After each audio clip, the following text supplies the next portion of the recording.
I didn't collapse in a dramatic way. There was no warning, no slow fade, no time to understand what was happening. One moment, I was standing in my bathroom, reaching for the counter after a shower. The next, my legs simply stopped responding, like a switch inside my body had been flipped off without my permission. I remember the sound before the pain, the dull, hollow thud of my knees hitting the cold tile floor. I tried to push myself up, instinctively, but my arms shook violently, useless. My fingers scraped against the cabinet handle, slipping again and again, and that was when the real fear set in. This wasn't dizziness. This wasn't exhaustion. This was my body failing me in a way I knew all too well. Then I heard her voice. "Stop faking illness to get Grandpa's sympathy."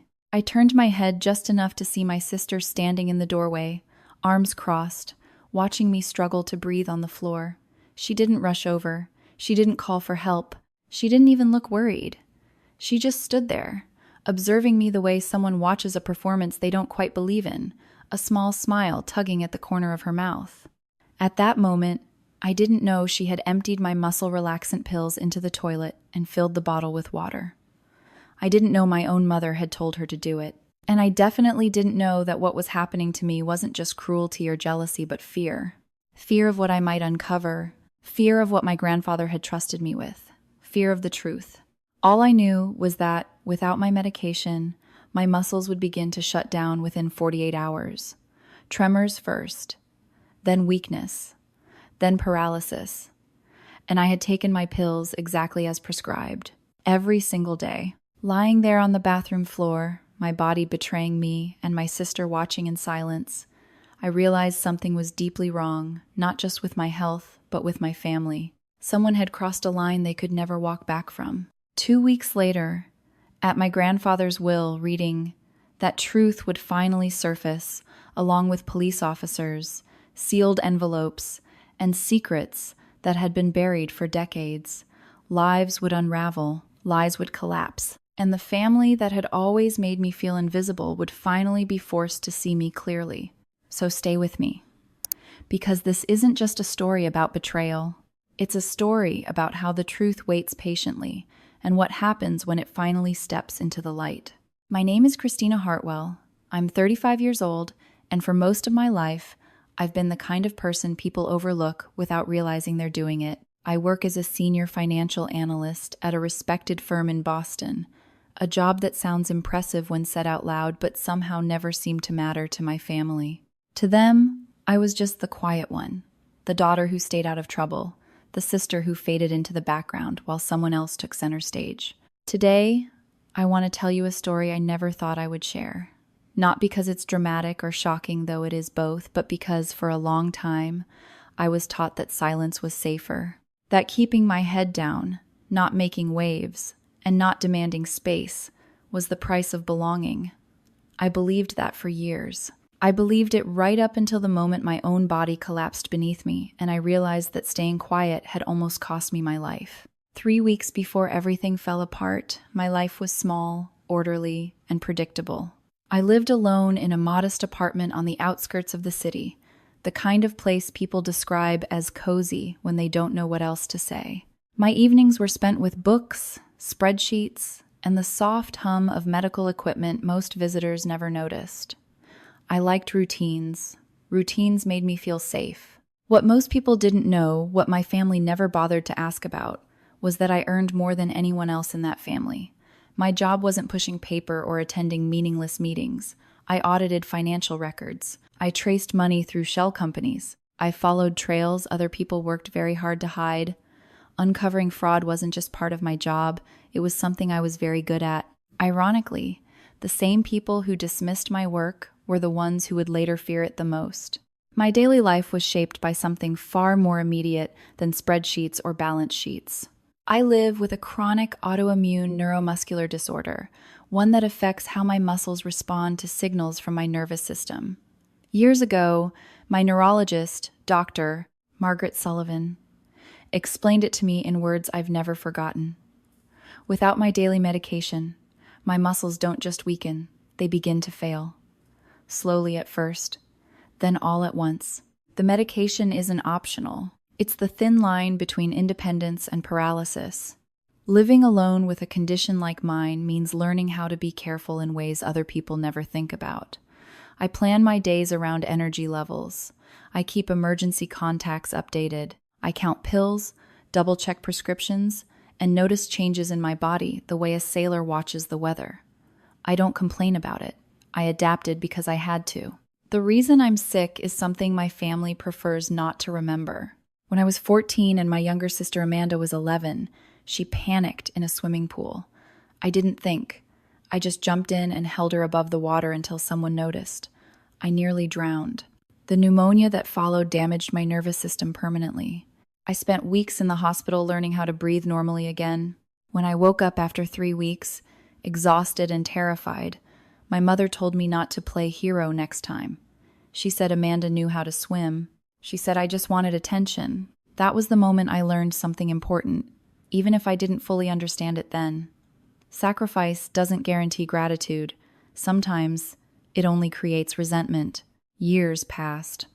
I built a life that didn't rely on my family's approval because it had never been offered. I stopped explaining my illness. I stopped defending my career. I stopped expecting them to see me the way I wished they would. The only person who ever truly did was my grandfather, Harold Hartwell. He was 78, a retired federal judge with sharp eyes and a voice that carried authority, even when he spoke softly. He had a way of looking at people that made them feel seen and measured at the same time. When he visited me a few weeks before everything happened, he brought homemade soup and a heaviness I couldn't ignore. We sat at my small kitchen table, steam rising between us, and he told me something that changed everything. He had been quietly investigating the family foundation's finances for nearly 2 years. Money was missing. Not carelessly lost, but deliberately moved. Shell companies, secondary accounts, patterns that didn't sit right with him. "I need someone I trust," he said, choosing each word carefully. "Someone who understands money the way you do." For state it, I knew what he was asking without him having to say it outright. He wanted me to take over the foundation. He wanted me to audit everything, and he was warning me too. Before he left, he squeezed my hand and said, "If anything happens to me, everything is prepared. My lawyer has instructions." At the time, I thought he meant paperwork. I didn't realize he meant protection. A few months earlier, on a quiet Sunday afternoon, I had installed a small security camera in my living room. Nothing elaborate, just a simple device that uploaded footage to the cloud. I told myself it was because I lived alone and had health risks. That was true. But there was another reason I didn't fully admit, even to myself. Some part of me didn't feel entirely safe where family was concerned. I had no idea how right that instinct was. 3 weeks before my collapse, my life still felt manageable, calm even.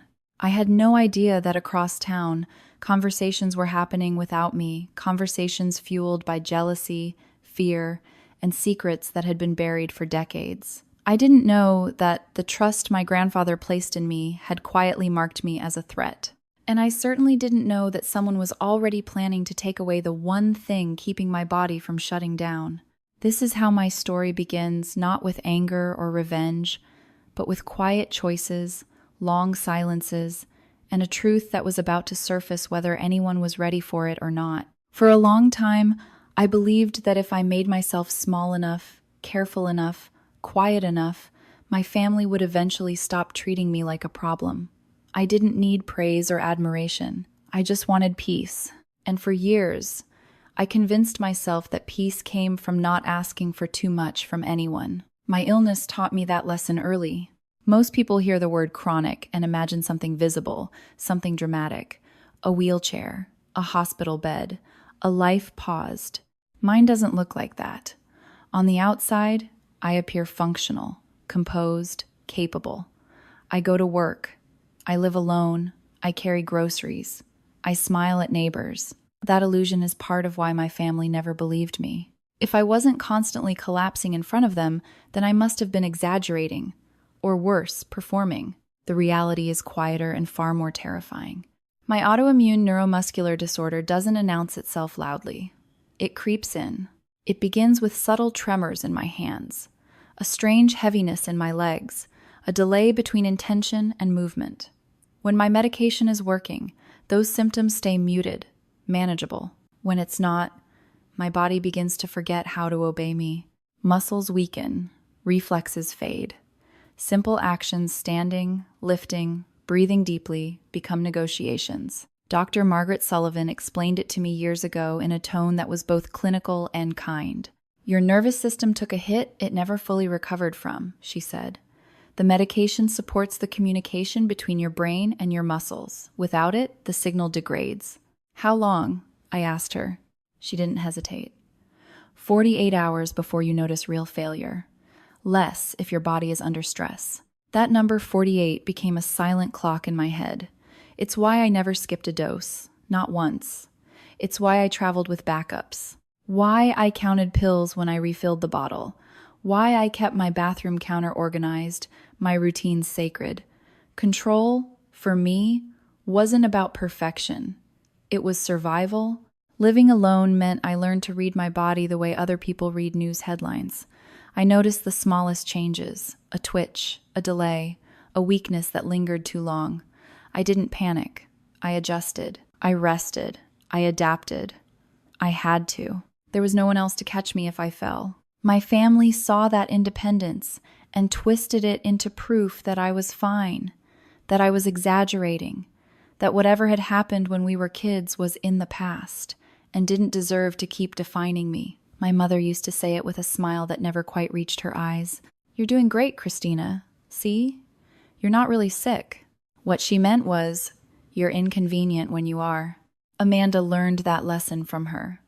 She learned to roll her eyes when I mentioned doctor appointments, to sigh when I needed to sit down, to joke about me being fragile in front of relatives. It was always framed as humor, just sharp enough to cut but light enough that calling it out made me seem overly sensitive. So I stopped calling it out. The truth was, my illness wasn't the hardest thing I carried. It was the way my family treated it as a character flaw rather than a consequence, as weakness instead of injury, as something I chose, somehow, to inconvenience them. I stopped trying to correct them because every attempt only made things worse. The more I explained, the more defensive they became. The more evidence I offered, the more they accused me of manipulation. I learned that sometimes disbelief isn't about misunderstanding, it's about refusal. The only person who never refused to understand was my grandfather. Harold never questioned my illness. He watched. He noticed. When my hands shook slightly as I lifted a cup, he would quietly take it from me without comment. When I needed to sit down, he adjusted the conversation instead of the chair. He never made it a spectacle. He made it normal. That's why his visit a few weeks before everything happened stayed with me. He didn't come to ask about my health. He didn't come to offer advice. He came because something was wrong. And he trusted my mind more than anyone else's. When he told me about the missing money, about the foundation accounts that didn't add up, I felt something shift in my chest. Not fear, recognition. Patterns were my language. Irregularities spoke to me in ways emotions never had. I understood immediately why he was worried and why he was careful. I don't want this handled loudly, he said. I want it handled correctly. That was Harold. Justice, to him, wasn't about confrontation. It was about preparation. After he left, I sat alone in my apartment for a long time, staring at the place where he'd been sitting. I felt honored, trusted, and, if I'm honest, uneasy. Not because I doubted myself, but because I knew my family. I knew how they reacted when they felt excluded. I knew how my mother responded to loss of control. I knew Amanda's jealousy, how easily it flared when she felt overshadowed. And I knew that if my grandfather had decided I was the right person to take over the foundation, then someone else would decide I was the wrong one. That was when I thought about the camera. I'd installed it months earlier, telling myself it was a precaution. Living alone with a medical condition meant planning for worst-case scenarios. What if I collapsed and couldn't reach my phone? What if someone broke in? What if I needed proof that something had happened to me? I didn't consciously connect that thought to my family. Not fully. But instinct doesn't always need logic to be right. Sometimes it just whispers, pay attention. In the weeks that followed, nothing obvious changed. No arguments, no confrontations. My mother called less, which felt like relief. Amanda stopped making comments about my illness, which I mistook for growth. I went to work. I met deadlines. I took my medication every morning and every night, exactly as prescribed. On the surface, life was calm, but beneath that calm, something was tightening. Conversations were happening without me. Decisions were being made in rooms I wasn't invited into, and the trust my grandfather had placed in me was quietly transforming into a threat in someone else's mind. I didn't know that yet. All I knew was that I was tired but stable, careful but functional, alive in a way that felt earned. And then, one ordinary day, that stability would be taken from me without warning. Not by fate, not by illness, but by someone who had learned to smile while watching me fall. And when my body finally began to fail, I would realize too late that the danger I had been preparing for wasn't outside my door. It had been holding a spare key all along. There's a strange comfort in believing that danger comes from the outside. A break-in, a stranger, an accident you couldn't predict. Those are the threats we're taught to prepare for, because they make sense. They follow rules. They don't wear familiar faces or know where you keep the things that keep you alive. That belief is why it took me so long to understand what was actually happening. The security camera wasn't installed because I distrusted my family. At least, not consciously. I told myself it was practical, logical. I lived alone. I had a medical condition that could leave me immobile without warning. If something happened and I couldn't reach my phone, I wanted proof. Evidence that I hadn't simply overreacted or been dramatic, words that followed me like shadows in my family. So one quiet Sunday afternoon, months before everything fell apart, I mounted a small camera in the corner of my living room. It was nothing impressive. No blinking lights, no alarms, just a discreet lens angled toward the front door and the main living space, quietly recording and uploading footage to the cloud. I tested it once, watched myself walk in and out, then promptly forgot about it. Or so I thought. Life moved forward the way it always had. Work was demanding but familiar. I was in the middle of a long-term audit project, the kind that requires patience and attention to detail. I enjoyed that work. Numbers don't lie when you know how to listen to them. They tell stories about greed, carelessness, desperation. They expose patterns people don't realize they're repeating. At home, I kept to my routines. Morning medication, evening medication. Meals spaced carefully so I didn't push my body too hard. Some days were better than others, but I never lost control. Control was something I'd earned the hard way, through years of listening to my body and ignoring everyone who told me I was exaggerating. My mother called occasionally. Our conversations stayed on the surface. Weather, distant relatives, anything that didn't require emotional investment. I had learned not to volunteer information. Anything personal would eventually be used against me, twisted into proof that I was fragile or needy or trying to manipulate sympathy. Amanda called even less. When she did, there was always an edge to it, a question that felt like a test. Are you still seeing doctors? You don't look sick in your pictures. Grandpa worries too much about you. I let those comments slide.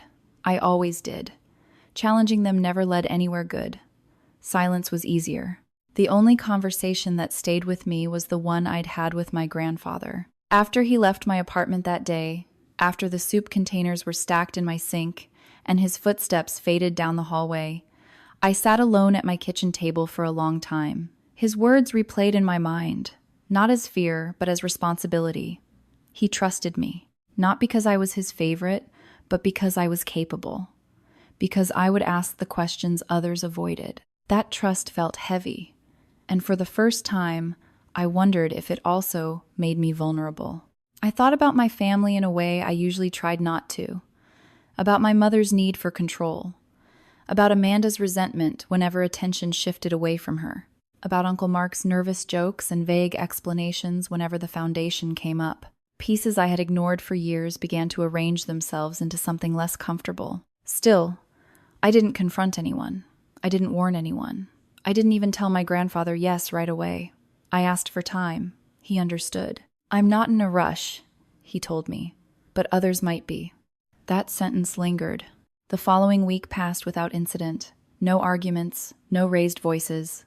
If anything, my family was unusually quiet. My mother didn't call at all. Amanda sent a short text asking how I was feeling, which felt almost kind enough that I questioned my own instincts for a moment. Maybe I was wrong, I thought. Maybe this was growth. It's frightening how easily hope can soften suspicion. I focused on work, on my health, on the small pleasures that made life manageable. I refilled my prescription as usual, picking up the bottle from the pharmacy and placing it on my bathroom counter in its familiar spot. I didn't think twice about it. Why would I? Nothing about my routine had ever failed me before. The day everything began to unravel started like any other. I woke early, took my medication with a glass of water, and headed into the office. The morning was busy, filled with meetings and spreadsheets, and the comforting distraction of numbers that made sense. If there were conversations happening elsewhere, behind closed doors, fueled by fear and resentment, I had no way of knowing. I came home that evening, tired but stable. I ate dinner, answered a few emails, and went to bed thinking about deadlines instead of danger. My body felt normal, predictable, obedient. What I didn't know was that while I was at work, someone had been inside my apartment. She didn't break in. She didn't rush. She didn't panic. She used a spare key my mother had kept for years, insisting it was just in case. The same key I'd never asked for back because it felt easier to avoid the conversation. Amanda walked through my front door, like she belonged there, past my couch, past the bookshelf where I kept old reports and framed photos I never showed anyone. She didn't linger. She didn't hesitate. She went straight to the bathroom. The camera in my living room watched her disappear down the short hallway, out of its view. She knew exactly what she was looking for. On my bathroom counter sat the bottle that kept my muscles working, the pills I took every day without fail, the medication my neurologist had warned me never to miss. Amanda opened the bottle, poured every pill into the toilet, and flushed. Then she filled the empty container with tap water, sealed it carefully, and put it back exactly where it had been. Neat, deliberate, final.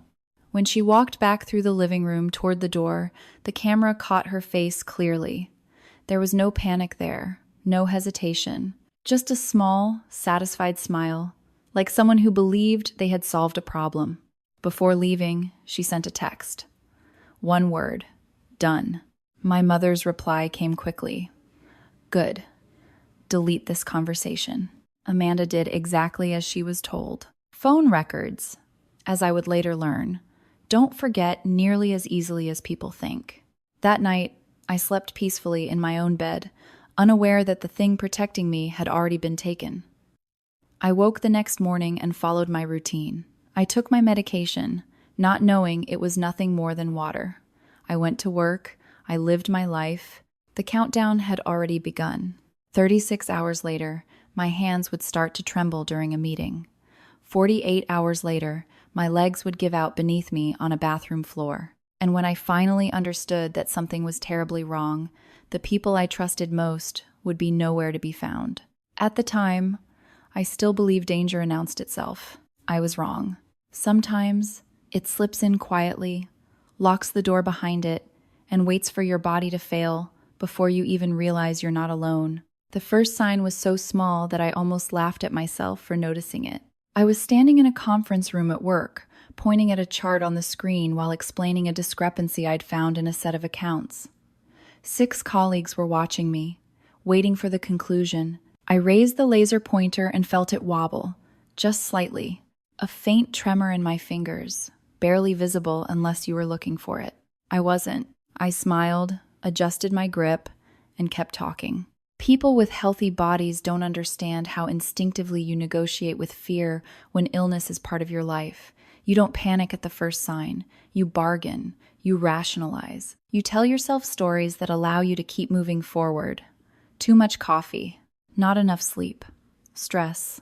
I'd been under pressure lately. That explanation fit neatly enough to be comforting. By the end of the meeting, my hands had steadied. I finished my presentation without incident.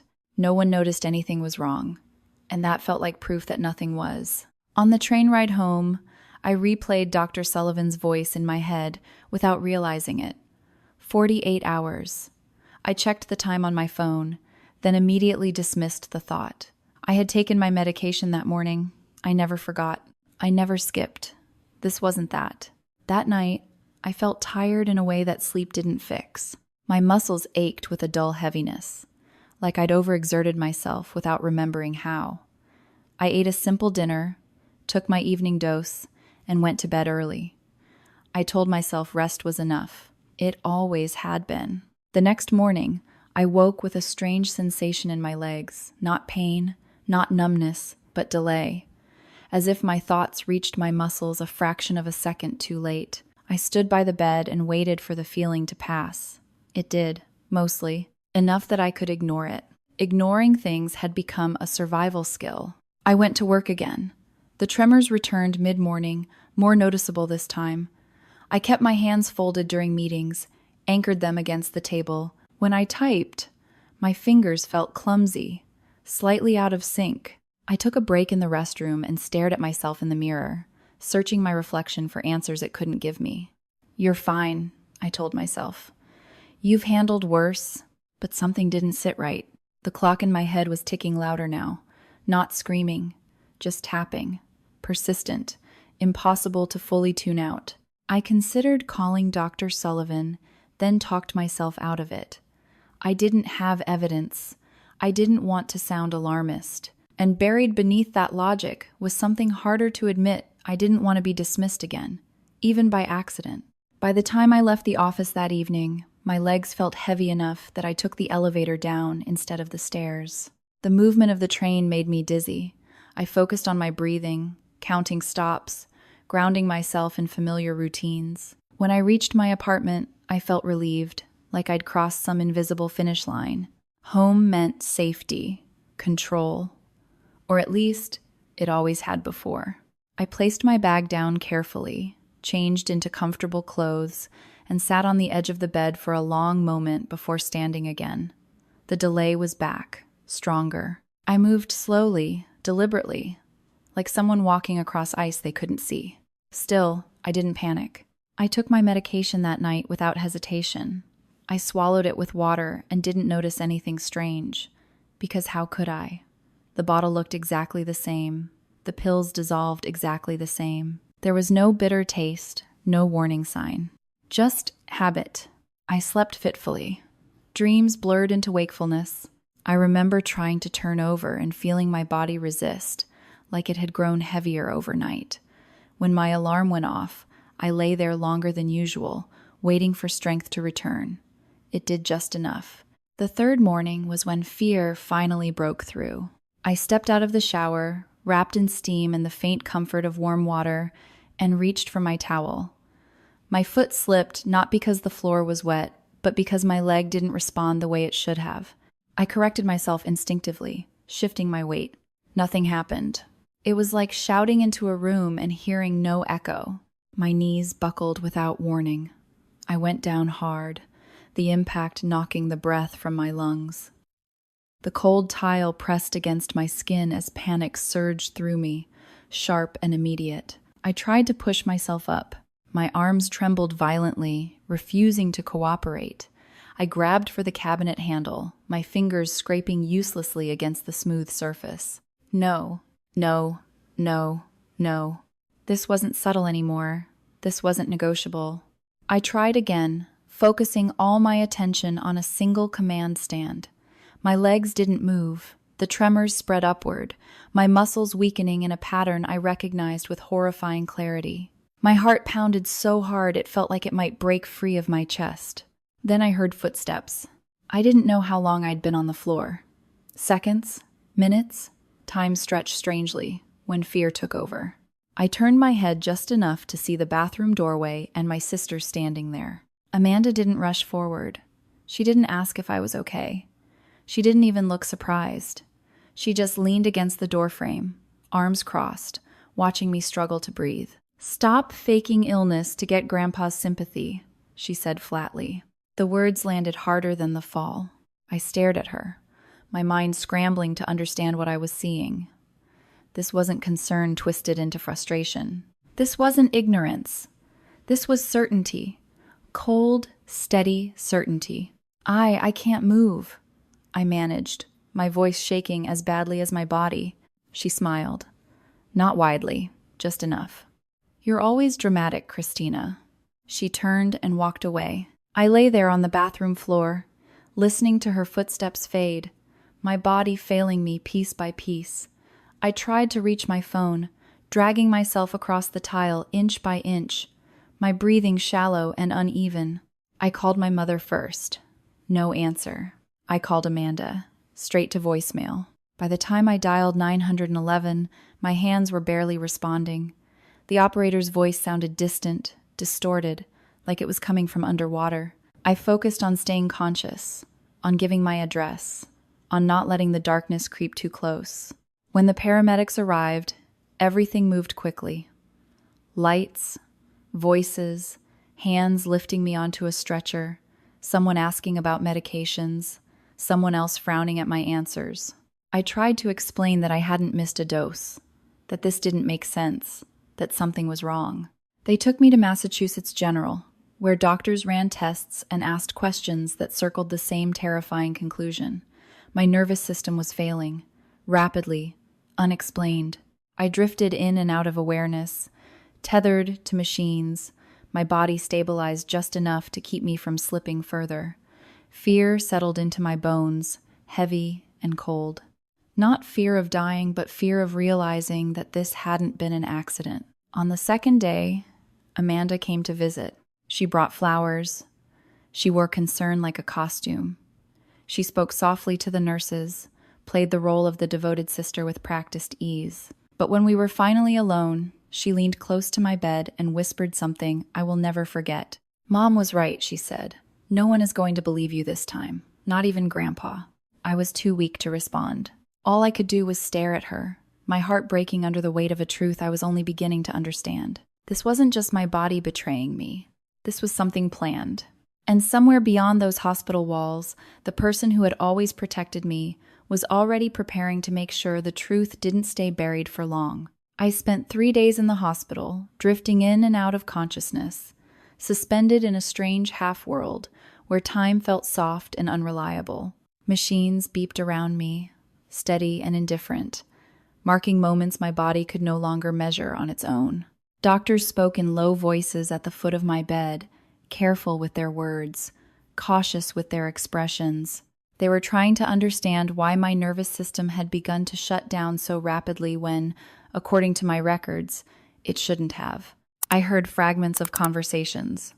Medication compliance appears normal. Symptoms consistent with acute withdrawal. But she insists she didn't miss a dose. I insisted because it was true. Every time someone asked, I repeated it, even when my voice felt thin and foreign in my throat. I had taken my medication. Every morning, every night. Exactly as prescribed. I had built my entire adult life around that discipline. The idea that my body was failing me because of negligence didn't just frighten me, it offended something deep inside me. This wasn't carelessness. This was something else. On the second day, my grandfather arrived. I heard his voice before I saw him, sharp and unmistakable, cutting through the quiet murmur of the ward. Despite his 78 years, he still carried himself with authority that demanded space. Nurses stepped aside without question. My mother tried to protest, insisting she had a right to stay, but his response was immediate and final. Out, all of you. The room emptied quickly. When the door closed, the air changed. It felt heavier, colder, charged with something unspoken. My grandfather didn't sit. He stood at the foot of my bed, his gaze fixed not on me but on Amanda, who had hesitated just long enough to make her guilt obvious. "I know what you did," he said quietly. Amanda laughed, a brittle sound that didn't reach her eyes. "I don't know what you're talking about. She's always faked being sick. You know that."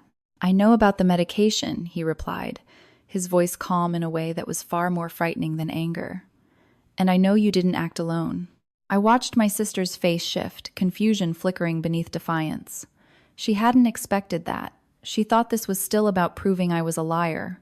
She had no idea she was standing at the edge of something much larger. My grandfather continued, disappointment weighing down every word. You have 24 hours to tell Christina the truth, to confess what you did. That is your only chance to show you have any integrity left. Amanda lifted her chin. You're old and confused. No one will believe you.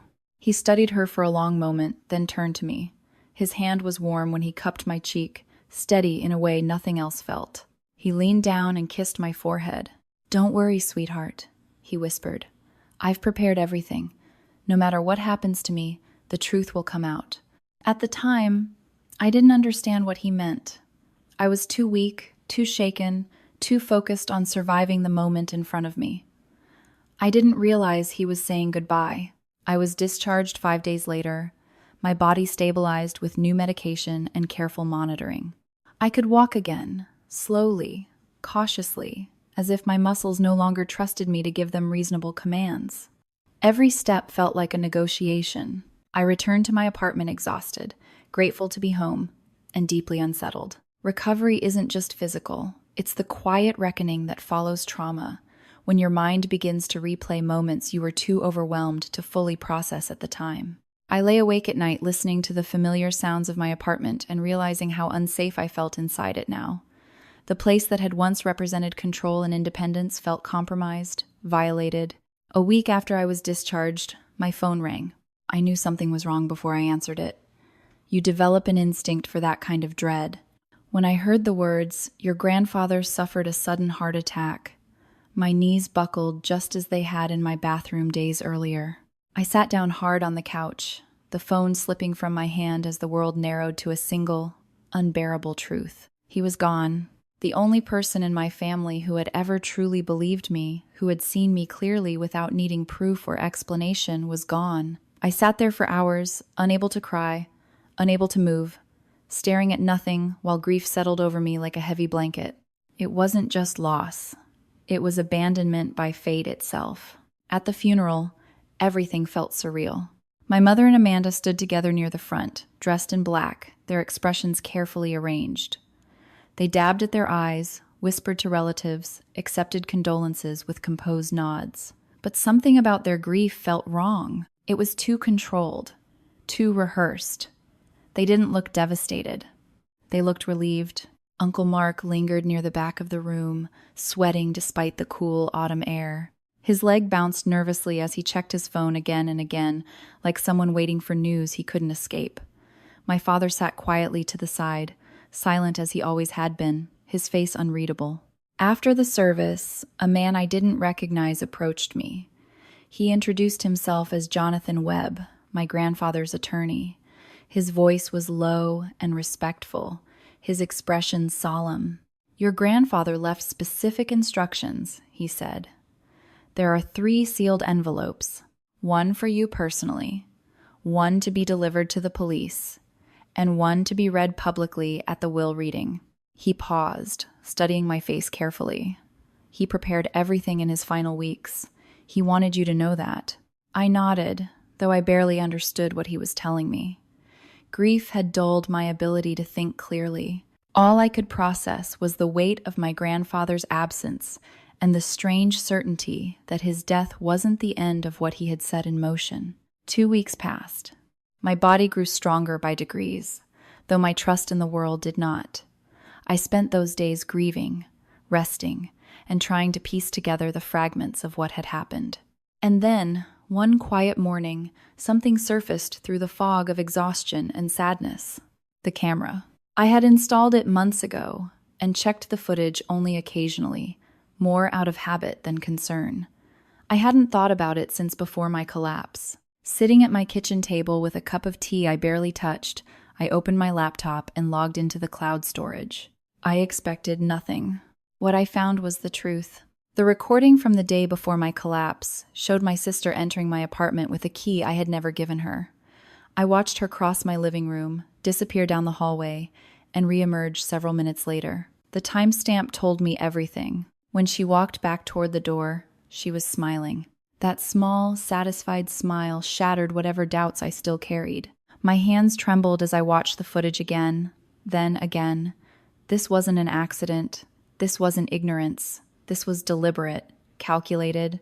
My own sister had sabotaged the medication that kept me alive, and she had done it with confidence. I could have broken in that moment. I could have waited for someone else to fix it. But something inside me hardened instead.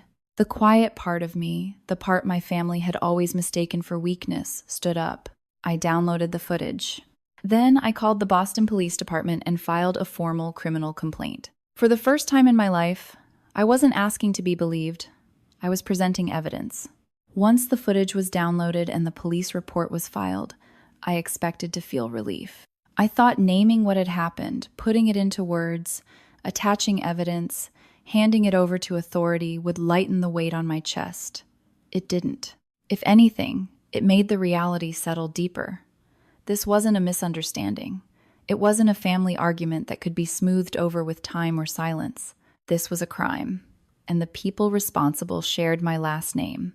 The detective who took my statement spoke calmly, professionally, as if we were discussing a stolen car instead of an attempted destruction of a body. He asked questions I answered automatically.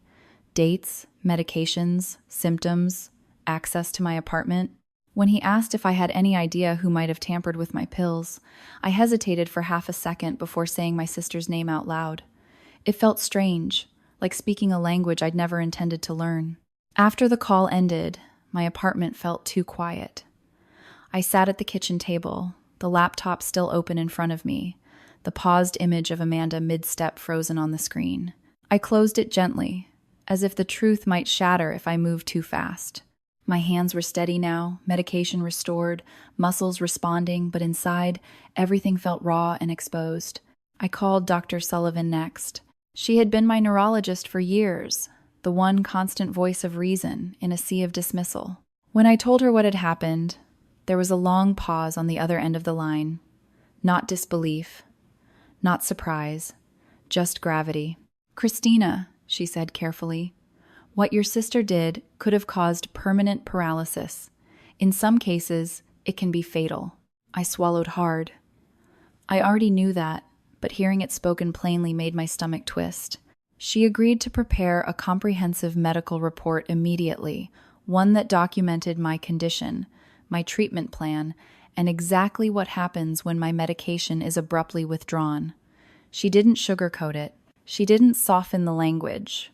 She wrote it the way doctors write things when they want courts to listen. That report became the second pillar of what I was building. The first was the video. The third would be legal protection of my own. I hired an attorney named Rebecca Torres, recommended to me for cases involving family disputes that crossed into criminal territory. From the moment we met, I knew she was the right choice. She didn't flinch when I told her what my sister and mother had done. She didn't ask why families couldn't work things out privately. She asked about evidence, timelines, and jurisdiction. "Family doesn't get a free pass," she said simply. "Not when someone's life is on the line." Those words felt like oxygen. Rebecca advised me to stop communicating with my family entirely. No calls, no texts, no explanations. Anything I said could be twisted, minimized, or used against me. Silence, this time, wasn't submission. It was strategy. In the days that followed, I moved through life in a strange state of clarity. Grief still lived in me, grief for my grandfather, for the family I'd wished I had, for the version of myself that believed love was earned by endurance. But beneath that grief was something new, resolve. I met with Jonathan Webb, my grandfather's attorney, the day before the will reading. His office smelled faintly of old books and polished wood, the kind of place built to inspire confidence. He listened carefully as I told him about the video and the police report. When I finished, he leaned back in his chair and exhaled slowly. "Your grandfather suspected financial misconduct," he said.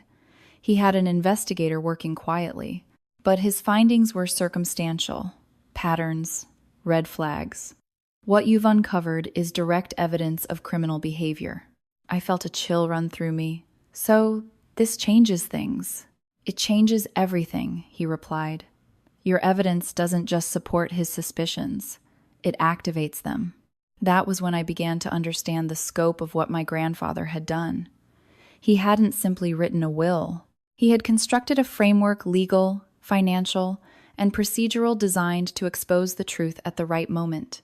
He had known that confronting my family directly would only push them deeper into denial. Instead, he had prepared a scenario where denial wouldn't matter. Truth doesn't need agreement to be true. The night before the will reading, I barely slept. I lay awake listening to the familiar sounds of my apartment, replaying memories I hadn't visited in years. Birthday dinners where Amanda sat beside my mother, laughing, while I washed dishes in the kitchen. Holidays where my illness was treated like an inconvenience to be managed quietly. Moments where I had swallowed my hurt because it seemed easier than fighting a battle I never won. I realized something then that surprised me. I wasn't angry anymore. Anger had burned itself out during my hospital stay, during the hours I lay, staring at the ceiling, wondering if my body would ever feel like my own again. What remained wasn't rage, it was clarity. A clean, sharp understanding of who my family was and who they were not. I wasn't going to beg for acknowledgement at the will reading. I wasn't going to defend myself against accusations that no longer mattered. I didn't need to perform strength or vulnerability. The truth was already walking into the room ahead of me. When morning came, I dressed carefully, choosing clothes that felt like armor without looking like it. Simple, neutral, unassuming. I didn't want attention. I wanted presence. There's a difference. Rebecca met me outside Jonathan Webb's office. She gave me a brief nod, the kind that says, "I'm here. You're not alone." That mattered more than I expected. As we walked inside, I caught a glimpse of my reflection in the glass door. I looked calm, not triumphant, not broken, just steady. It struck me that this might be the first time in my life I wasn't bracing myself for disappointment. The conference room was already set when we arrived. Long wooden table, leather chairs, bottled water placed neatly at each seat, the kind of space where decisions carry weight. I took a seat near the window, feeling the autumn light warm my hands. My mother arrived next, her expression carefully composed. Amanda followed, chin lifted, confidence worn like a shield. Uncle Mark came in last, sweating despite the cool temperature, his movements jittery and unfocused. My father slipped into a chair without comment, as he always did. No one spoke to me. That was fine. As Jonathan Webb prepared to begin, I felt something settle inside my chest. Not fear, not anticipation, acceptance. Whatever happened next would unfold whether I wanted it to or not. I had done everything I could. I had protected myself. I had honored my grandfather's trust. For the first time, I wasn't waiting to be seen.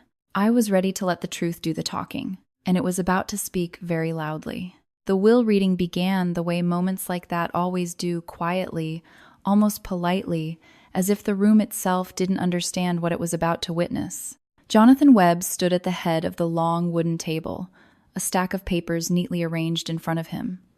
Sunlight filtered through the tall windows, casting pale rectangles across the polished surface. Outside, the city moved on with its usual indifference. Inside that room, years of silence, resentment, and carefully hidden fear pressed in from every direction.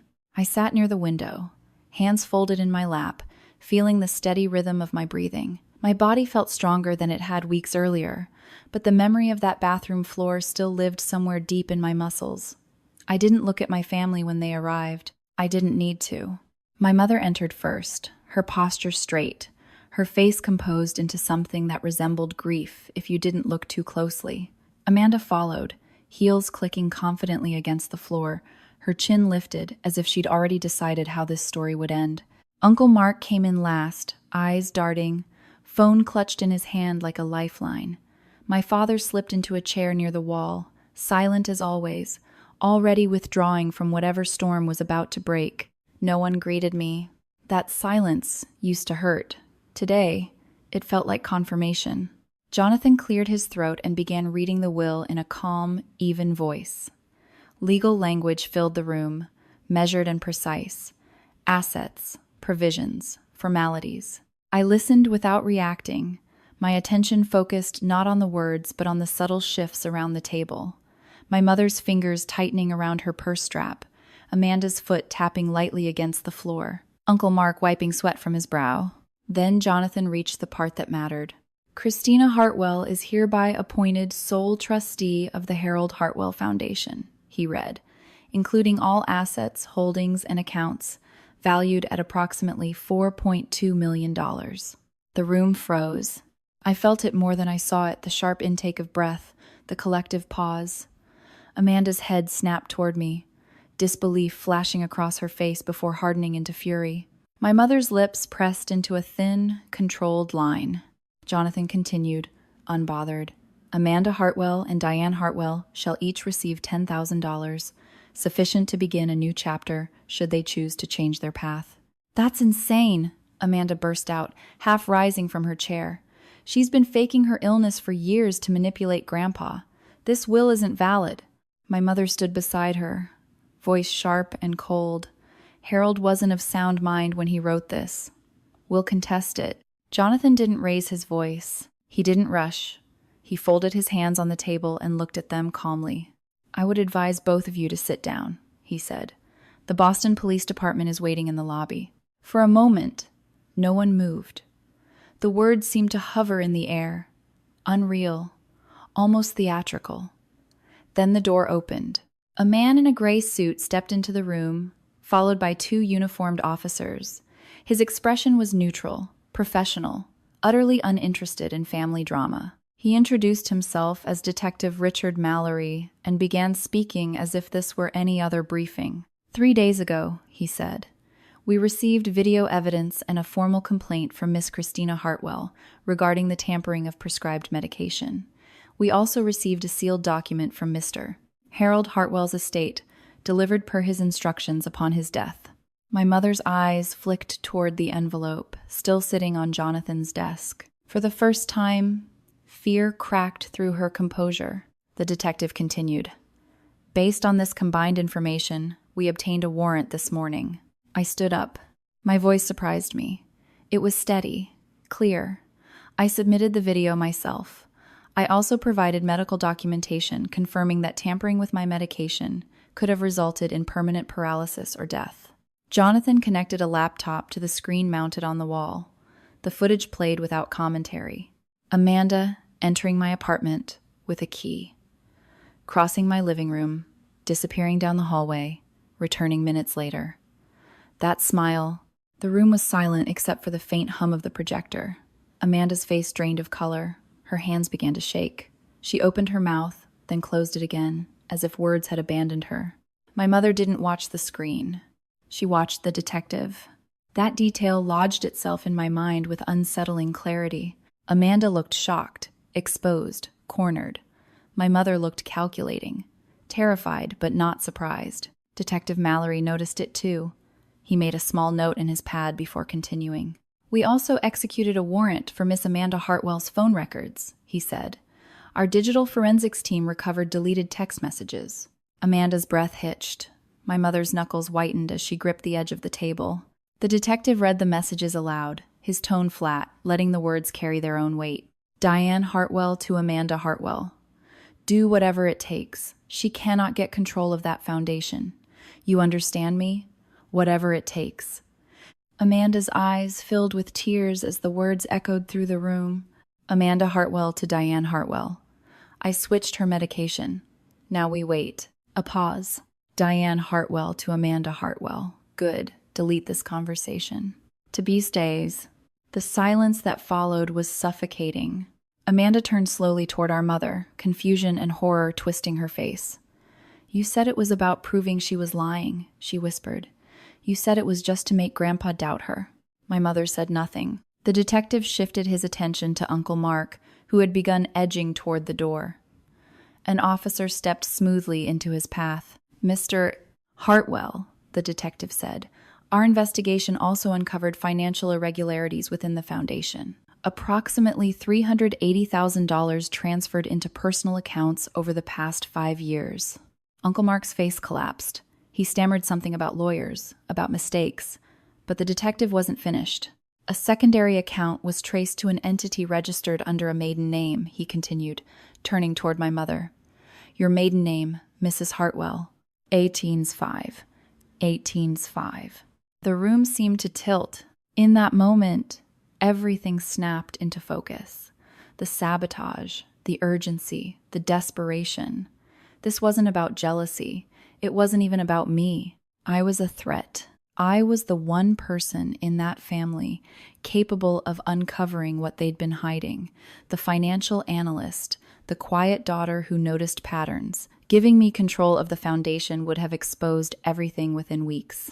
My mother hadn't tried to hurt me because she hated me. She'd tried to remove me because I was dangerous to her. You used me, Amanda said, her voice breaking. You made me think she was the problem. You made me hate her. My mother finally spoke, her voice trembling. I was trying to protect the family. No, Amanda said, stepping back. You were protecting yourself. The room descended into chaos. Uncle Mark demanded a lawyer. My father stared at my mother like he was seeing her for the first time. Amanda stood in the center of it all, tears streaming, her world collapsing in real time. I moved forward slowly, and the noise faded. When I spoke, I didn't raise my voice. I didn't need to. When I was 14, I said, I jumped into a pool to save Amanda's life. I nearly died. I've been sick ever since. I never asked for gratitude. I never asked to be chosen. I just wanted to exist without being punished for surviving. I looked at my mother, and when you needed to protect your secret, you turned my own sister into a weapon. I turned toward Amanda. You wanted to believe I was lying. It was easier than seeing the truth about her.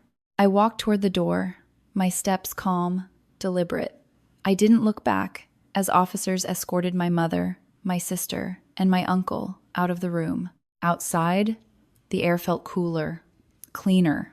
For the first time in my life, I wasn't invisible. I was free. I stood on the sidewalk outside the law office as the police cars pulled away, their lights flashing once before disappearing into the flow of traffic.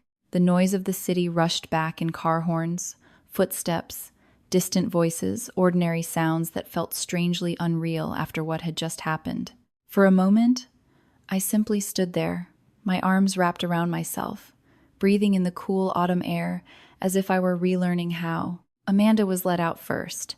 She looked smaller than I had ever seen her, shoulders slumped, eyes unfocused, as if the ground beneath her had vanished and she was still trying to understand how she'd fallen. The defiance she'd worn so easily, all her life was gone. What remained was shock, grief, and the dawning realization that she had been used. I didn't feel triumph watching her. I felt something quieter and heavier, an acceptance that some truths arrive too late to save the people caught inside them.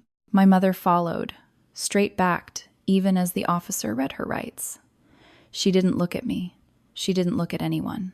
Her face was locked into that familiar mask of control, the same one she'd worn for years whenever accountability came too close. I understood then that remorse wasn't something she was capable of, not because she didn't know right from wrong, but because admitting it would mean dismantling the story she'd built about herself. Uncle Mark was last. He protested loudly, demanded lawyers, tried to argue procedure, but it all sounded hollow. The fear that had clung to him at the funeral now made sense. He hadn't been grieving. He'd been waiting. When the doors finally closed and the cars drove off, silence settled around me again. Not the suffocating silence I'd grown up with, the kind that swallowed words and turned pain inward, but a different kind. Open, neutral, free. A gentle hand touched my arm. I turned to see Mrs. Patterson, my elderly neighbor from down the hall. She must have seen the police cars from her window and come looking for me. Her face was soft with concern, her eyes kind in a way that didn't ask for explanations. "Are you all right, sweetheart?" she asked quietly. I hesitated, then nodded. "I will be." She squeezed my hand, warm and steady. "Your grandfather called me a few weeks before he passed," she said. "He told me to keep an eye on you. Said you were the only good one in the whole bunch." The words hit me harder than I expected. I felt my throat tighten, tears prickling at the edges of my vision for the first time since the will reading. Mrs. Patterson didn't rush me. She never did. She simply stood there, offering presence instead of pressure. After she left, I walked home slowly, each step grounding me further in my own body. My muscles felt tired but obedient, responding the way they should. For the first time since the hospital, I wasn't afraid of collapsing. The fear had loosened its grip, replaced by a cautious sense of peace. That evening, I sat alone in my apartment, with the final sealed envelope in my hands, the one my grandfather had written for me personally. I had carried it with me since leaving Jonathan Webb's office, feeling its weight without opening it. I hadn't been ready before. Now, with the chaos behind me and the truth fully exposed, I broke the seal carefully and unfolded the letter inside. "My dearest Christina," it began. His handwriting was familiar, steady, unmistakably his. I read slowly, savoring each word. "If you're reading this, I'm no longer there to protect you, but I need you to know that I tried to do so in the only way I knew would work with truth, not confrontation." He wrote about the day I nearly drowned, saving Amanda. About standing in the hospital hallway watching doctors rush in and out, unsure if I would survive. About seeing my mother's reaction, not relief, but irritation, as if my suffering had inconvenienced her. "I waited years for her to soften," he wrote. "For time to do what I believed it would. I was wrong." Tears blurred my vision as I continued. "I chose you for the foundation not only because you are qualified, though you are the most qualified person I know, but because you never wanted anything from me except love. You never asked for money. You never asked for favoritism. You simply wanted to be seen." I pressed the letter to my chest, a quiet sob finally breaking free. "I see you, Christina," he wrote. "I always have. You were never weak. You were patient in a family that mistook cruelty for strength. You don't need their approval. You never did." By the time I reached the end of the letter, my hands were shaking not from illness, but from release. 35 years of waiting, of hoping someone would finally say the words I'd needed to hear, and there they were. Clear, unconditional, permanent. That night, I cried until my body felt lighter, not from grief alone, but from the relief of no longer carrying doubt about my own worth. The weeks that followed unfolded quietly. I didn't attend the hearings. I didn't sit in courtrooms or watch verdicts being read. My attorney, Rebecca Torres, handled everything, keeping me informed with calm professionalism. I trusted her to do what I no longer needed to witness myself. Amanda pleaded guilty to reckless endangerment causing serious bodily injury. She was sentenced to 18 months in state prison, followed by probation. During sentencing, she submitted a written statement accepting responsibility, acknowledging that she had been manipulated by someone she trusted. The judge noted it, but his ruling was firm. Adult choices, adult consequences. My mother was convicted of conspiracy to commit assault and federal wire fraud. The financial evidence was overwhelming. She was sentenced to 4 years in federal prison. She showed no emotion when the verdict was read. Uncle Mark received 5 years for embezzlement and wire fraud. His wife filed for divorce before sentencing. I sent one message through my attorney, read aloud in court. "I did not seek revenge," it said. "I sought truth. The justice system has delivered its verdict. I have nothing more to say." 6 months later, I stood at a podium in a bright event space overlooking downtown Boston. The Harold Hartwell Foundation had launched its first major initiative, the Second Chance Program, providing medical, financial, and legal support for people with chronic illnesses who had been abandoned or betrayed by their families. People like me. As I looked out at the audience, doctors, advocates, recipients of the program, I felt something settle into place. My grandfather's legacy wasn't just money or institutions. It was permission. Permission to stop waiting. Permission to live fully. For the first time in my life, I wasn't surviving. I was living. And that, I realized, was the most powerful ending I could have chosen. 6 months after the will reading, I woke up on a Sunday morning to the smell of pot roast drifting through the hallway. For a second, I didn't know where I was. Not because I'd moved apartments or traveled somewhere unfamiliar, but because my body felt calm, truly calm.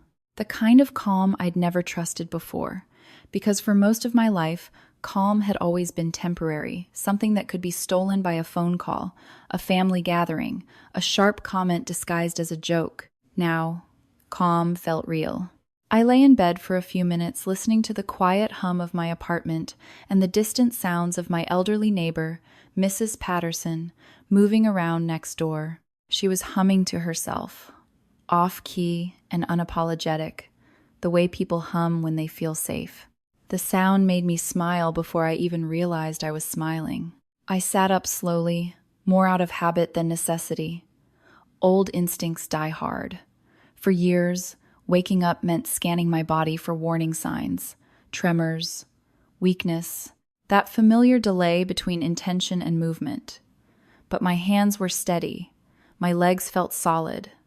My breathing was deep and easy. Dr. Sullivan had been right. Peace is medicine. I took my morning medication with a glass of water, watching the pills dissolve on my tongue without fear. The bottle sat on the counter like any other bottle in any other home, and yet it carried a history I would never forget. There was still a part of me that expected the ground to shift again, that expected my family to burst through the door and demand I shrink back into the role they'd assigned me. But that part was getting quieter. The legal proceedings had ended weeks earlier. I hadn't attended the hearings. I didn't sit in the courtroom and watch my mother's face as her sentence was read. I didn't watch Amanda stand before a judge, trembling, finally realizing that adult actions don't disappear just because you cry afterward. I didn't need to. I had already lived the worst of it. I had already survived what they tried to do. Rebecca Torres, my attorney, handled everything with the same calm precision she'd shown from the beginning. She called me after each major development, summarizing outcomes without drama. Amanda pleaded guilty to reckless endangerment and causing serious bodily injury. She was sentenced to 18 months in state prison, followed by probation. The judge ordered restitution for my medical expenses. Rebecca told me Amanda submitted a statement admitting she'd been manipulated, that she'd been pushed, that she'd believed she was protecting the family. The judge acknowledged it, then said something I still remember, word for word.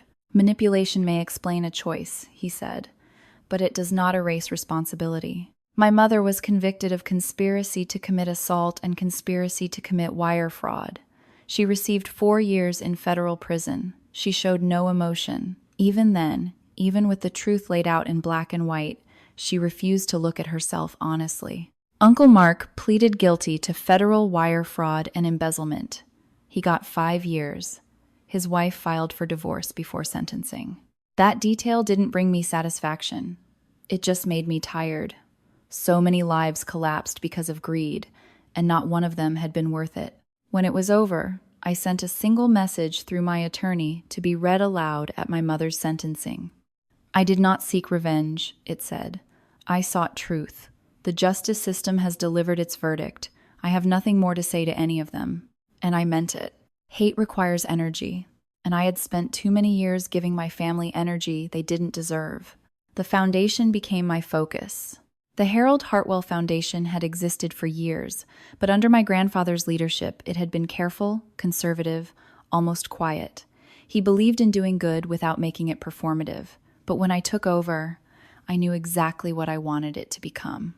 I wanted it to help people like me, people who lived with chronic illnesses, people who were dismissed by doctors, abandoned by families, or treated like burdens instead of human beings. People who had to choose between paying rent and paying for medication. People who had been told, in one way or another, that their suffering was an inconvenience. I named our flagship initiative the Second Chance Program, not because I believed people needed to be fixed, but because I knew how it felt to be failed by the people who should have protected you, and still find the courage to rebuild. We partnered with medical advocates, legal aid organizations, and social workers. We created emergency grants. We offered legal support for people escaping toxic family situations. We helped cover medication costs, specialist appointments, mobility aids. We built something real. The first time we approved a grant for a young woman with lupus, whose parents had kicked her out after her diagnosis, I sat at my desk and cried. Not because I was sad, but because I recognized her. Because I understood what it meant to be punished for being sick. Because I knew the loneliness she was living through, and for the first time, I could do something about it. The program gained traction quickly. Local media picked it up, then national outlets. People loved the story of a foundation being rebuilt from betrayal into something that helped the betrayed. But the part the cameras never captured, the part that mattered most, was what it did to me. For the first time, my life wasn't defined by what my family took from me. It was defined by what I chose to build. Mrs. Patterson became part of that life in a way I hadn't expected. She started inviting me over for Sunday dinners, insisting with the kind of stubborn affection only elderly women seem to master. "You can't live on salad and sadness," she told me once, waving a wooden spoon like a weapon. "Come eat something real." I went. At first, out of politeness, then out of need. Her apartment smelled like warmth, pot roast, bread, coffee, old books. She told me stories about her late husband, about raising children, about the way life can break you and still leave room for sweetness. She never asked about my family unless I brought it up. She never pushed. She simply showed up. One night, as we washed dishes together, she said something quietly that stayed with me. "Some people are born into families," she said. "Some people have to find them." I realized then that my grandfather hadn't been the only one who saw me. He had simply been the first. A distant cousin named Laura reached out after seeing news coverage of the foundation's launch. She said she'd always disagreed with how I was treated at family gatherings, but she'd never known how to speak up. We met for coffee, then dinner, then long walks through the city. A friendship grew slowly, naturally, without obligation or guilt. It felt strange at first, being cared for without strings attached. But I learned. Healing isn't just surviving. It's learning what healthy love feels like when it finally arrives. One afternoon in late October, I sat by my apartment window, watching the trees blaze with color. I held my grandfather's photograph in my hands, tracing the edges of the frame with my thumb. For 35 years, I believed love had to be earned. That if I was patient enough, useful enough, quiet enough, my family would eventually see me. My grandfather gave me the greatest gift anyone has ever given me. He gave me permission to stop waiting. I placed his photo on the windowsill beside a small plant that had finally begun to bloom after months of careful tending. The leaves were bright and stubborn, reaching toward the light without apology. And in that moment, I understood something with a clarity that felt like freedom. The greatest revenge isn't watching the people who hurt you suffer. The greatest revenge is building a life so peaceful, so full, and so true that their absence becomes irrelevant. For the first time in my life, I wasn't asking to be chosen. I had chosen myself. Even after everything was over, the arrests, the sentencing, the headlines, the foundation's relaunch, there were still nights when I woke up with my heart racing, convinced I was back on that bathroom floor. Trauma doesn't disappear just because justice happens. Sometimes it lingers in the smallest places. The sound of running water, the clink of a pill bottle, the moment your legs feel slightly heavy after a long day. Your body remembers what your mind tries to file away. But those nights became less frequent as my life filled with things that were mine. Real things, quiet joys, work that mattered, people who didn't require me to shrink to be loved. And slowly, the story stopped feeling like something that happened to me and started feeling like something I survived. I didn't tell my story publicly at first. I didn't do interviews or sit under bright studio lights describing my family's crimes. The media wanted the dramatic version, the tearful daughter, the evil mother, the sister who snapped. They wanted a spectacle. But my grandfather had taught me something I refused to forget. Truth doesn't need to be loud to be powerful. So I stayed quiet. I focused on the foundation. I focused on healing. I focused on rebuilding my life in a way that didn't revolve around the people who had tried to destroy it. Still, there were moments when the past returned unexpectedly, not as pain, but as reflection. It happened one afternoon during a routine appointment with Dr. Sullivan. Her office was exactly the way it had always been, clean, calm, lined with medical textbooks and framed diplomas. She greeted me with the same steady warmth she'd shown for years, but this time her smile carried something new. Relief. She reviewed my chart, checked my vitals, asked about my stress levels. Then she leaned back in her chair and said something I wasn't expecting. "Your condition has stabilized significantly," she told me. "Not just because of medication, because of your environment." I frowned slightly. "My environment?" She nodded. "Stress is poison for autoimmune conditions, Christina. You've lived under chronic emotional stress for most of your life. Your body has been fighting on two fronts, your immune system and your nervous system. But now," she paused, choosing her words carefully. "Now you're finally living in peace." I felt my throat tighten.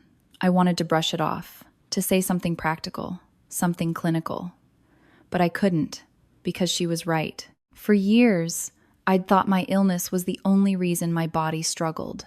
I never fully understood how much of that struggle was amplified by the constant pressure of being doubted, dismissed, and emotionally unsafe. I left her office that day with a strange feeling, like I'd been given a second diagnosis, not one of disease, but one of healing. That evening, I walked home through Boston as the sun dipped low behind the buildings. The air smelled like autumn dry leaves, distant chimney smoke, the faint sweetness of street vendor pretzels. I passed couples holding hands, friends laughing outside cafes, people living ordinary lives. For the first time, I didn't feel like an outsider watching through glass. I felt like I belonged in the world. When I got home, I found a small envelope taped to my door. It wasn't official. No law firm logo, no return address, just my name written carefully in block letters. My stomach tightened instantly. I peeled it off and carried it inside, holding it between my fingers like it might burn me. The memory of sealed envelopes, police documents, and legal papers rushed back so fast I had to sit down. I opened it slowly. Inside was a single sheet of paper. The handwriting was familiar, immediately Amanda's. My hands went cold. The letter was short. No excuses, no long explanations. Just words that looked like they had been written by someone who finally understood the weight of what she'd done. "Christina," it began, "I don't expect forgiveness. I'm not writing to ask for anything.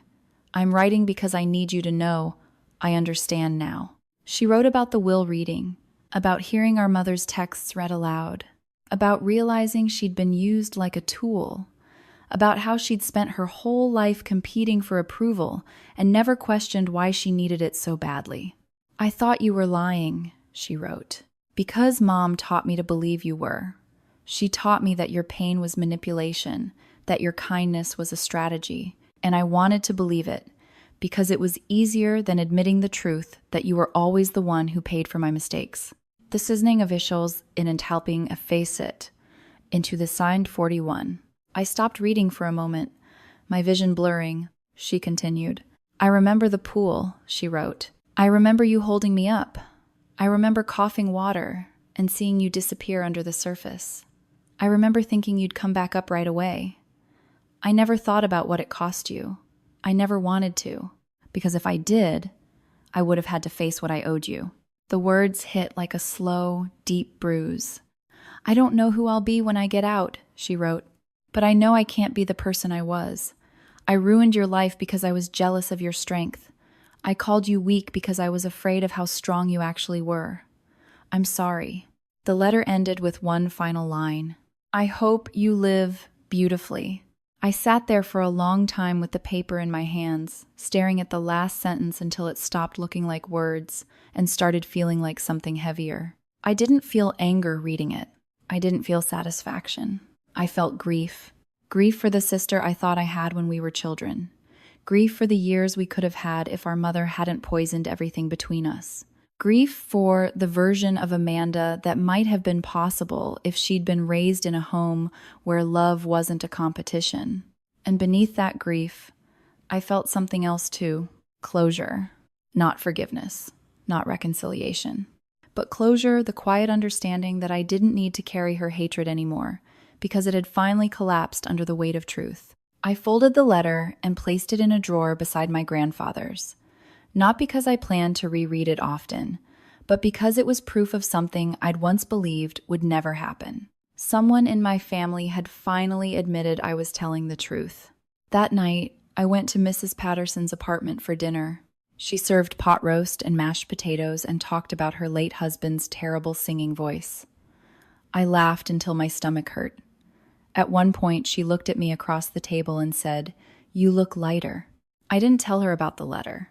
I didn't need to. She was right. I was lighter. Later, back in my apartment, I stood by the windowsill where my grandfather's photograph sat beside the blooming plant. The leaves were greener now, fuller, reaching toward the light without hesitation.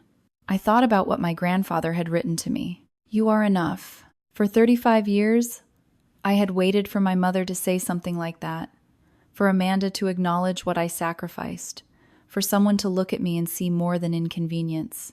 But the truth is, the moment I stopped waiting for their permission, my life began. And if there's one thing I want you to take from my story, it's this. Some people will never recognize your worth, not because you lack it, but because seeing it would force them to face their own failures. That is their burden, not yours. You don't need revenge to be free. Sometimes, freedom is simply walking away with your dignity intact, building a life that feels safe, and finally choosing yourself. People think the hardest part of a story like mine is the betrayal. The moment your own sister looks down at you while you're collapsing and calls you a liar. The moment your mother's words appear in a police report cold, instructing, ruthless. The moment handcuffs click around wrists you once held during family photos. But the truth is, the hardest part comes after. It comes when the adrenaline fades and you're left with the quiet question you've avoided your whole life. What do I do now that I know the truth? For a long time, I believed the truth would fix everything. That once it was exposed, my family would finally understand. That they would apologize. That they would regret what they'd done and suddenly become the people I'd spent decades hoping they could be. That's not how truth works. Truth doesn't transform people who don't want to change. It simply removes their disguises. After the will reading and the arrests, I went home and slept for nearly 12 hours. Not because I was tired in the normal way, but because my body had been holding itself together for weeks. Illness, grief, fear, legal preparation, the tension of walking into that room knowing my entire family might turn on me again. When I woke up, it was dark outside, and for a moment I thought everything had been a dream. Then I saw the sealed envelope on my nightstand, my grandfather's letter, folded neatly beside it, and reality settled back in.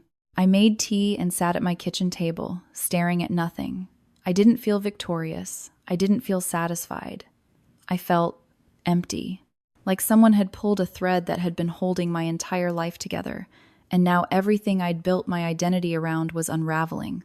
The good daughter, the quiet sister, the one who stayed polite, stayed calm, stayed small so nobody could accuse her of being difficult. That version of me had kept me alive emotionally for years, but she had also kept me trapped. Rebecca Torres called the next morning to check in. Her voice was brisk but kind, like someone who understood that strength and softness could coexist. "The police will likely contact you again," she said. "There will be hearings. There may be attempts to intimidate you, especially from your mother's side. If anyone reaches out directly, you do not respond. You send it to me." I agreed, though part of me still struggled with the idea that my mother might try to intimidate me. Even after everything, my mind kept searching for excuses, softer interpretations, alternate explanations. That's what growing up in a family like mine does to you. It trains you to doubt your own instincts even when you're holding evidence in your hands. Over the next few weeks, the legal process moved quickly. There was too much documentation, too much evidence, too many moving pieces that aligned too perfectly to be dismissed. My grandfather's investigator had done thorough work. The financial records were clear. The text messages were recovered. My video footage was undeniable. There were no loopholes big enough for them to slip through. Amanda was held while her attorney negotiated. My mother was transferred to federal custody pending the wire fraud charges. Uncle Mark, once so smug at family gatherings, suddenly looked like a man aging in real time. I didn't see any of them. That was a choice. People asked me if I wanted to attend the hearings, if I wanted to watch them face consequences, if I wanted closure. The truth is, I'd already watched them. I'd watched Amanda smirk on my security footage. I'd watched my mother's eyes dart around that law office like a trapped animal. I'd watched my uncle sweat through my grandfather's funeral. I didn't need more images burned into my mind. I needed space. So I focused on what my grandfather had entrusted to me. The Harold Hartwell Foundation was more than a bank account. It was my grandfather's legacy, his life's work, his quiet way of doing good in a world that often rewarded selfishness. And now it was mine. Not as a prize, but as a responsibility. The first thing I did was request full access to every account, every record, every ledger. I hired independent auditors, people with no connection to my family, no reason to soften findings. I didn't want partial truths. I wanted everything, even the ugly parts. The auditors found exactly what my grandfather suspected. Over 5 years, funds had been siphoned out in small, strategic increments, amounts that wouldn't trigger immediate alarms but added up over time. Payments disguised as consulting fees. Transfers routed through shell companies. Secondary accounts hidden under my mother's maiden name. When I saw the full report, I felt something settle in my stomach like ice. It wasn't just that they stole money. It was that they stole from something meant to help others. People in need. People who didn't have families to protect them. People like me. My mother had looked me in the eye for years and told me I was selfish for needing medication, while she was quietly stealing from a foundation meant to support vulnerable people. The hypocrisy was almost unbearable. That was the moment I made a decision that would shape the rest of my life. I wasn't going to let this story end with prison sentences. I was going to turn my grandfather's foundation into something so meaningful, so visible, and so undeniably good that my family's betrayal would become a footnote in the larger legacy. Not because I wanted to prove anything to them, but because I wanted to prove something to myself. I began meeting with medical advocates and nonprofit consultants. I spoke with social workers who handled cases involving chronically ill patients abandoned by their families. I listened to stories that sounded painfully familiar: young adults kicked out after diagnosis, spouses leaving during chemotherapy, parents refusing to pay for life-saving medication because they believed the illness was fake. Each story felt like someone pressing a bruise I hadn't realized was still tender. And yet, it also felt empowering. Because for the first time, I wasn't alone in what I'd lived through. I wasn't uniquely unlucky. I was part of a much larger reality people rarely talk about. We designed the Second Chance program with 3 pillars: emergency medical support, legal advocacy, and transitional financial assistance. We created partnerships with hospitals, clinics, and legal aid organizations. We built a system that could respond quickly because when someone is in medical crisis, time is everything. While I worked, I noticed something else happening quietly inside me. My body was improving, not in a miraculous, overnight way, but in small, measurable ways. My tremors became less frequent. My fatigue lifted slightly. My sleep deepened. My muscles felt more reliable. Dr. Sullivan wasn't surprised. "Your nervous system is stabilizing," she told me during a follow-up appointment. "You're not constantly living in fight or flight anymore." Fight or flight. That phrase hit me harder than any diagnosis, because it described my entire childhood, my entire adulthood, always bracing for the next comment, the next dismissal, the next moment I'd be made to feel like a burden. Even when I was fine, I was still bracing. Now, for the first time, I wasn't. One evening, as I was sorting through foundation paperwork at my kitchen table, my phone buzzed. An unknown number.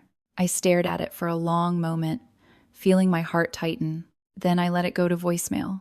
A message came through seconds later. It was short. No name, no greeting.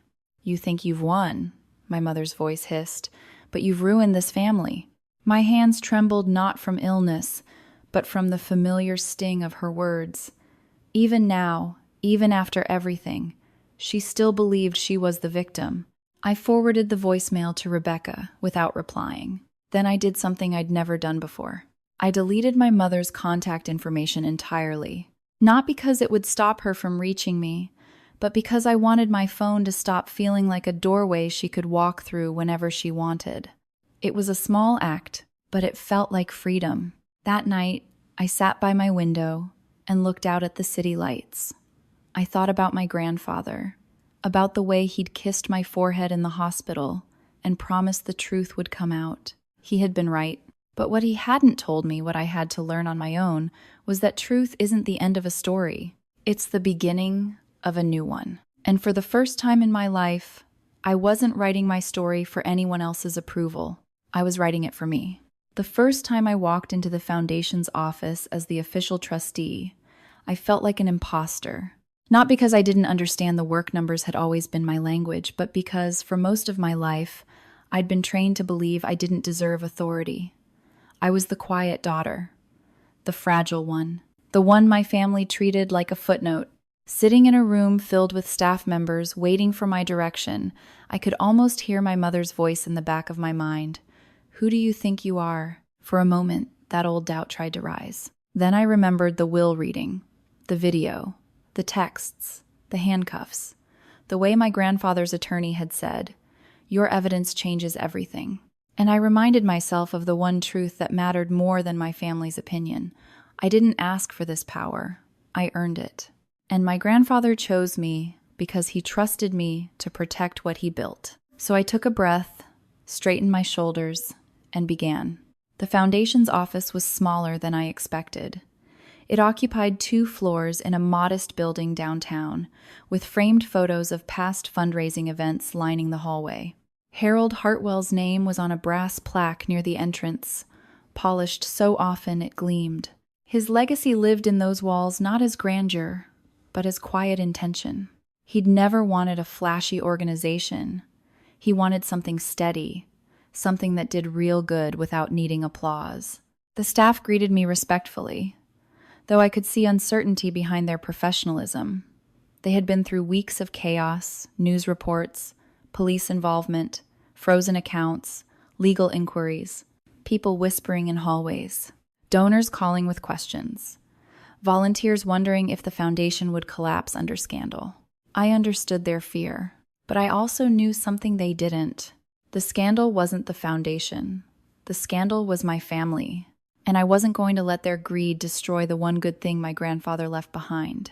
The first order of business was damage control. Rebecca Torres helped coordinate communications with law enforcement and ensured I didn't say anything publicly that could complicate the case. Jonathan Webb handled estate-related legalities. Meanwhile, I requested full access to every foundation account, every ledger, every record, every contract.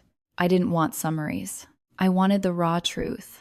I hired independent auditors with no connection to my family. People who wouldn't soften language to spare anyone's feelings. People who would follow the money like bloodhounds. When they asked why I wanted such an aggressive review, I didn't hesitate. Because if there's rot, I said, I want it out completely. The audit took weeks. During that time, I kept working at my firm, though I reduced my hours. My boss was surprisingly supportive. When I told him I was handling a family estate matter, he didn't pry. He just nodded and adjusted my workload. For the first time, I felt what it was like to be treated with respect without having to earn it through silence. At home, I rebuilt my sense of safety. I changed my locks. I upgraded my security system. I installed additional cameras not because I wanted to live in paranoia, but because I refused to be vulnerable again. My apartment became mine in a way it had never been before. The spare key my mother once held no longer existed. A month after the will reading, the auditors delivered their findings. I sat in a conference room with a binder thick enough to feel like a weapon. The lead auditor, a woman named Denise, spoke plainly. Over the past 5 years, she said, approximately $380,000 was diverted from foundation accounts. The transfers were structured to avoid detection. Many were disguised as consulting payments or administrative fees. I felt my stomach tighten. Denise continued, the primary beneficiary appears to be Mark Hartwell. However, there is a secondary stream routed through an entity registered under Diane Hartwell's maiden name. It is no Haufet. Even hearing it again, even after the detective said it at the will reading, made my chest ache. My mother hadn't just stolen money. She had stolen from a charitable foundation meant to help vulnerable people.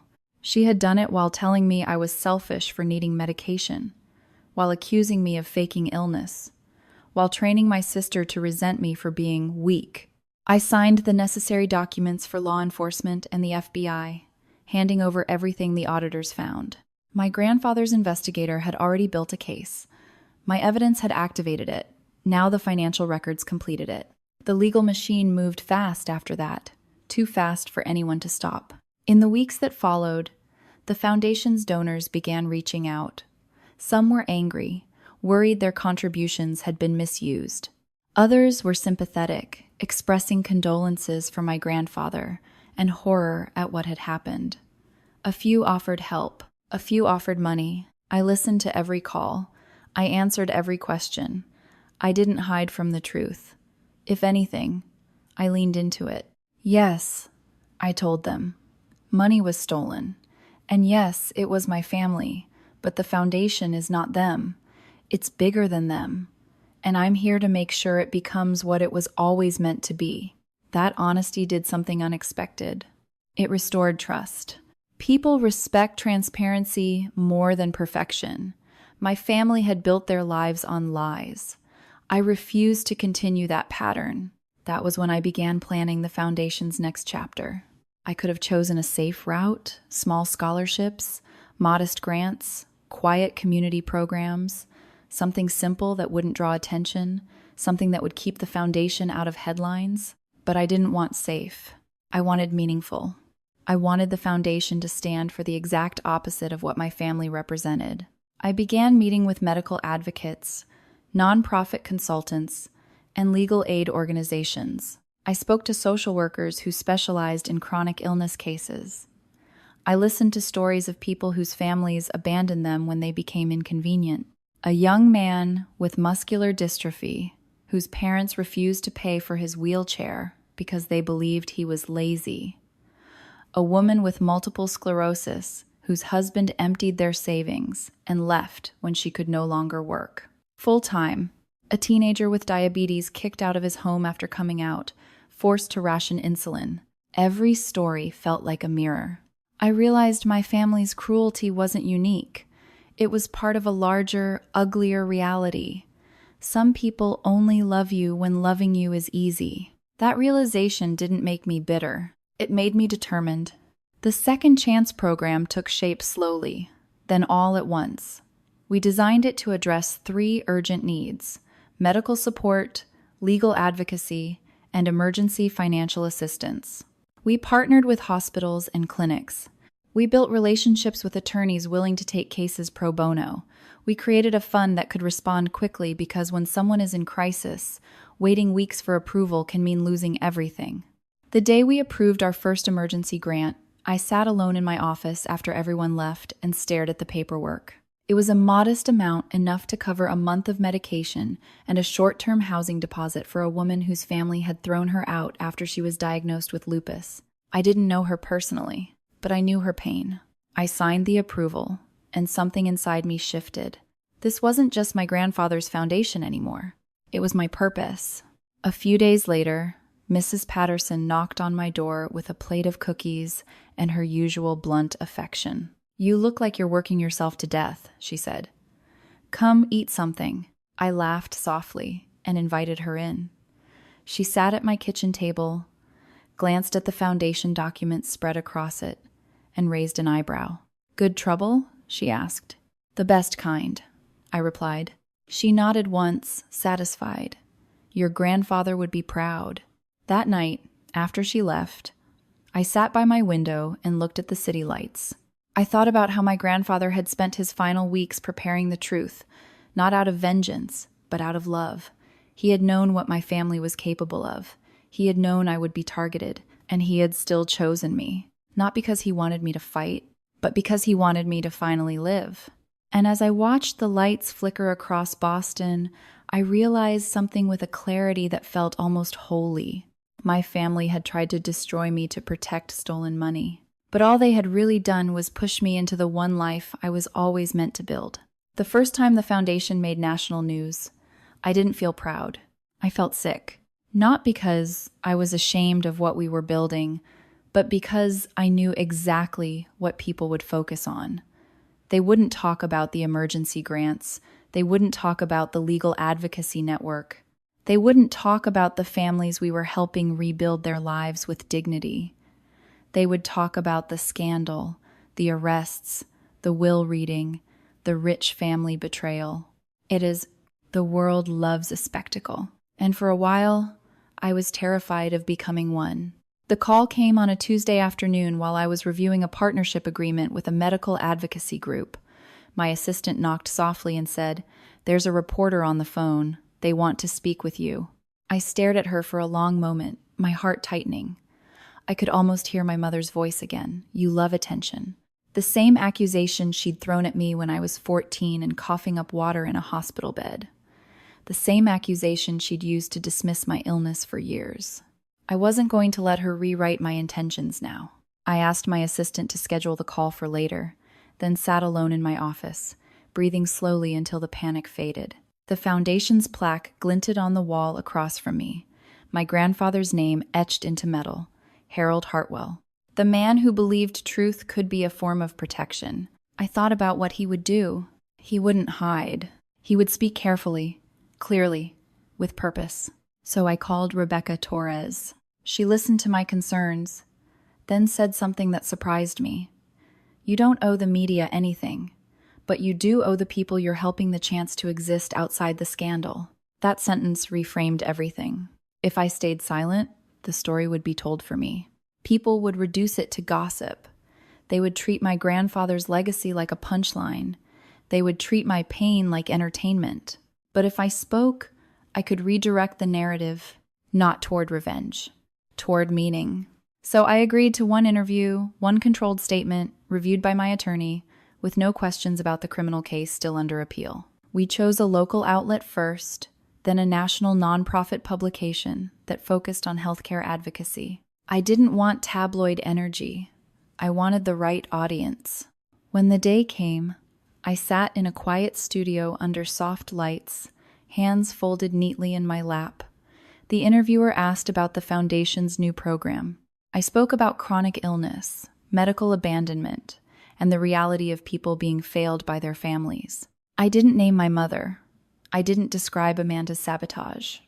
I didn't give the audience a villain to obsess over. I gave them a mission.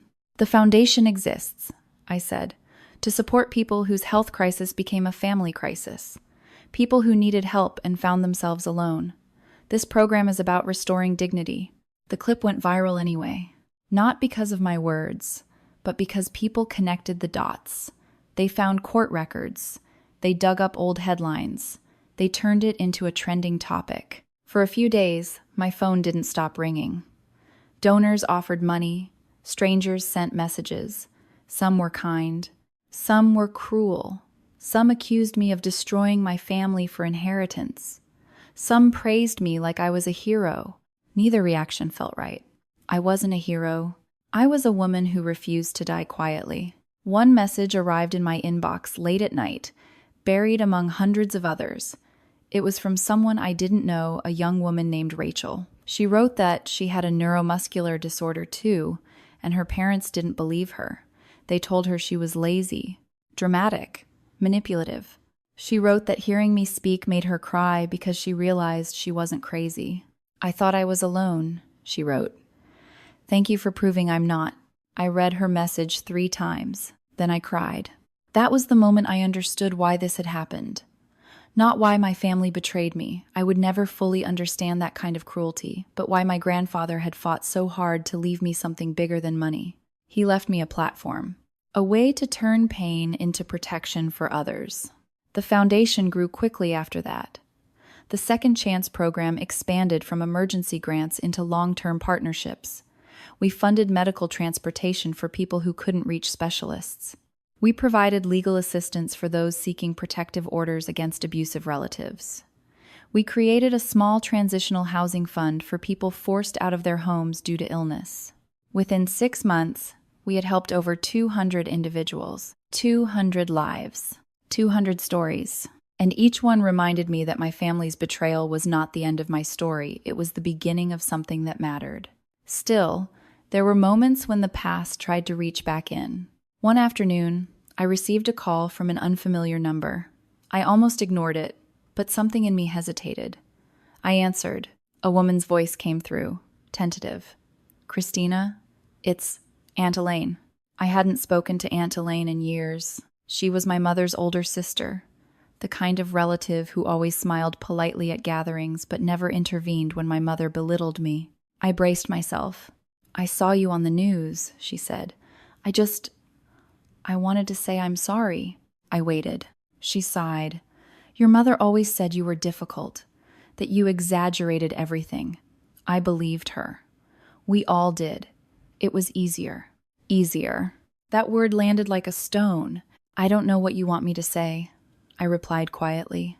"I don't want anything," she said quickly. I didn't know. I didn't know she was stealing. I didn't know she told Amanda to do that to you. I didn't know your illness was real." I closed my eyes. It wasn't her fault, I told myself. She was manipulated too. She was just passive. She didn't know. But then another thought rose, sharp and undeniable. Not knowing isn't always innocence. Sometimes it's a choice. I didn't say that out loud. I didn't need to. "I appreciate your apology," I said calmly, "but I'm not rebuilding relationships with anyone from that side of the family. Not right now. Maybe not ever." There was silence. Then she whispered, "You've changed." "Yes," I said. I had to. After I hung up, I sat at my desk for a long time, staring at the Foundation's logo on my computer screen. The old Christina, the one who begged silently to be included, would have taken that call as hope, proof that maybe the family could heal, that maybe love could be restored. But the new Christina understood something the old one never could. Some doors don't lead to home. They lead back to harm. And I wasn't going back. That evening, Mrs. Patterson invited me over for dinner. She served chicken soup and warm bread and talked about her granddaughter's new job. I listened, laughed, and felt something soften inside me. This was family, not blood, not obligation. Just presence. Just care. Later, as I walked back down the hallway to my apartment, I noticed something small but beautiful. A handwritten note taped to my door from one of the Foundation staff members. "Thank you for leading with integrity," it said. "We've never felt prouder to work here." I stood there reading it, my throat tightening. Integrity. That word had been my grandfather's gift to me, the thing he saw in me long before I saw it in myself. The thing my family tried to punish me for, because it threatened their lives. I opened my door, stepped inside, and locked it behind me. For the first time, I didn't feel like I was locking anyone out. I felt like I was locking peace in. There was a moment, months after the sentencing, when I realized I could go an entire day without thinking about my mother. That might not sound like much to someone who grew up in a normal family, but to me, it felt like stepping out of a room I'd been locked inside my whole life. For 35 years, my mother's voice had lived in my head like an unwanted narrator, commenting on my choices, questioning my motives, shrinking my accomplishments into something she could tolerate. Even when she wasn't in the room, she was there. And then one day, she wasn't. I noticed it while I was walking home from the Foundation office, carrying a folder of grant applications under my arm. The sky was pale and bright, the kind of late autumn light that makes everything look clean. I passed a bakery and caught the smell of cinnamon rolls, and without thinking, I stepped inside and bought one. Just because I wanted it. No guilt. No internal lecture about money. No fear of being called selfish. No instinct to justify it. I ate it slowly as I walked, and halfway down the block, I stopped and laughed quietly to myself. Not because of the pastry, but because of what it represented. Freedom. The Foundation had become busier than I ever expected. The Second Chance program was thriving, and with that success came responsibility. Every day, I read stories from people who reminded me of myself in ways that still hurt. A single mother with Crohn's disease whose parents refused to babysit because they believed she was lazy. A man with epilepsy who lost his housing after his family stopped helping, and his employer fired him for unreliability. A college student with a neuromuscular condition whose siblings stole her medication and mocked her symptoms. When I read that last one, my hands shook not from illness, but from recognition. I approved her emergency grant within an hour. Sometimes, helping others felt like healing a wound I'd carried so long I forgot it was there. Other times, it felt like reopening it. But even on the hard days, I never regretted it. Because the work was real. It mattered. It was the opposite of the world my mother created. One afternoon, Jonathan Webb invited me to lunch. It was the first time I'd seen him socially since the will reading. We met at a quiet restaurant near his office, the kind of place with soft lighting and careful silence. He ordered tea. I ordered soup. It felt oddly familiar. He studied me for a moment, then said, "Your grandfather would be proud." I looked down at my hands. "I hope so." Jonathan nodded. "He didn't just leave you a foundation, Christina. He left you a way out." That sentence sat with me for a long time. A way out. For years, I thought escape meant moving away, cutting contact, building a life separate from my family. But Jonathan was right. My grandfather had done something more powerful. He had built a bridge out of truth, and he had handed me the map. When I left lunch, I walked through the city feeling strangely light. The world looked different when you weren't constantly bracing for betrayal. Even the air felt easier to breathe. That night, I came home to find my mailbox stuffed with letters. Most were foundation-related donation acknowledgments, partnership proposals, community invitations, but one envelope stood out immediately. It was thick, cream-colored, no return address, my name typed neatly on the front. My stomach tightened. For a moment, I just stood there in the hallway, holding it, feeling my heartbeat pick up. The past rose like a wave, threatening to pull me under. My body remembered the courtroom, the detective's voice, the words, "whatever it takes." My hands remembered trembling as I downloaded the footage. My mind remembered the cold smile on Amanda's face. I carried the envelope into my apartment and placed it on the kitchen table, as if it were dangerous. Then I sat down across from it and stared. I didn't want to open it, but I also didn't want to live in fear of paper. Finally, I slid a letter opener beneath the flap. Inside were two things: a single-page note and a folded legal document. The note was written in handwriting I recognized immediately. My father's. My throat tightened. My father had been the quietest person in our family, so quiet that for years I convinced myself he was harmless. But harmlessness and passivity aren't the same thing.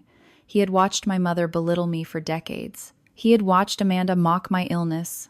He had watched me fade into the background at every gathering. And he had done nothing. His note was short. "Christina," it began, "I don't know if you'll read this. I don't know if I deserve to write it, but I need you to know something. I failed you. I failed you as a father, and I let your mother turn our home into something cruel." I stared at the words until my vision blurred. He wrote about how my mother controlled everything: money, emotions, narratives, how speaking up always led to punishment, how he convinced himself that staying quiet was protecting the family. "I see now that silence didn't protect anyone," he wrote. "It only protected her." The legal document was a copy of divorce papers. He was leaving her. A part of me wanted to feel satisfaction, to think, finally. But what I felt instead was sadness, deep, exhausted sadness, because he was doing it too late, after the damage was already done, after my body had nearly failed, after my grandfather was dead. His note ended with a line that felt almost unbearable. "I don't expect you to forgive me, but I want you to know I'm trying to be a better man than the one who watched you suffer." I folded the paper slowly and set it down. For a long time, I just sat there, listening to the quiet hum of my apartment. I thought about the little girl I used to be, sitting at the edge of family gatherings, watching my father laugh politely while my mother made cutting remarks. I thought about how many times I'd looked at him, silently begging him to intervene. He never did. And now he was asking for, what? Understanding? Closure? Redemption? I realized something then, something I'd been learning slowly since the will reading. People often confuse accountability with apology. An apology is words. Accountability is change. My father's letter was the first real change I'd ever seen from him, but it didn't erase the past. It didn't heal the years of neglect. It didn't undo the way his silence taught my mother she could do anything without consequence. I didn't know how to respond, so I didn't. I placed his letter in the same drawer where I kept my grandfather's and Amanda's. Not because I wanted to preserve pain, but because I wanted to preserve truth. Truth was the one thing my family could never twist again. That night, I went to Mrs. Patterson's apartment for dinner. She served stew and cornbread, and I listened to her talk about her childhood in South Carolina. At one point, she reached across the table and patted my hand. "You look like you're carrying something heavy," she said. I hesitated, then told her about the letter. She listened quietly, nodding slowly. When I finished, she said something simple. "Some people wake up late," she said, "but you don't have to lose sleep waiting for them." I felt tears sting my eyes, but I smiled. Because she was right. My father's letter didn't change my life. It didn't reopen my heart to my family. It didn't undo the betrayal. But it confirmed something important. Even the people who stayed silent were finally being forced to face what silence costs. And I didn't need to be part of their awakening. I had my own life now, my own purpose, my own peace. And for the first time, I understood that forgiveness isn't something you owe. Sometimes, the kindest thing you can do for yourself is simply keep walking forward without looking back. The last time I saw Amanda in person was not in a courtroom, not in a police station, and not at the will reading where everything exploded. It was in my mind, in that frozen image from my security camera, the one I could never quite forget. Her walking through my living room with a spare key, her disappearing down the hallway, her returning a few minutes later with that small, satisfied smile, as if she had just solved a problem. For months after the arrests, that smile haunted me more than anything else. Not because it was dramatic, but because it was familiar. It was the same smile she wore at family gatherings when my mother praised her and ignored me. The same smile she wore when she made a joke at my expense, and everyone laughed. The same smile she wore when she took something that wasn't hers and acted like she deserved it. I used to tell myself it was confidence. Now I knew it was entitlement. After the sentencing, I tried not to follow updates about Amanda's life in prison. Not out of compassion, but out of self-preservation.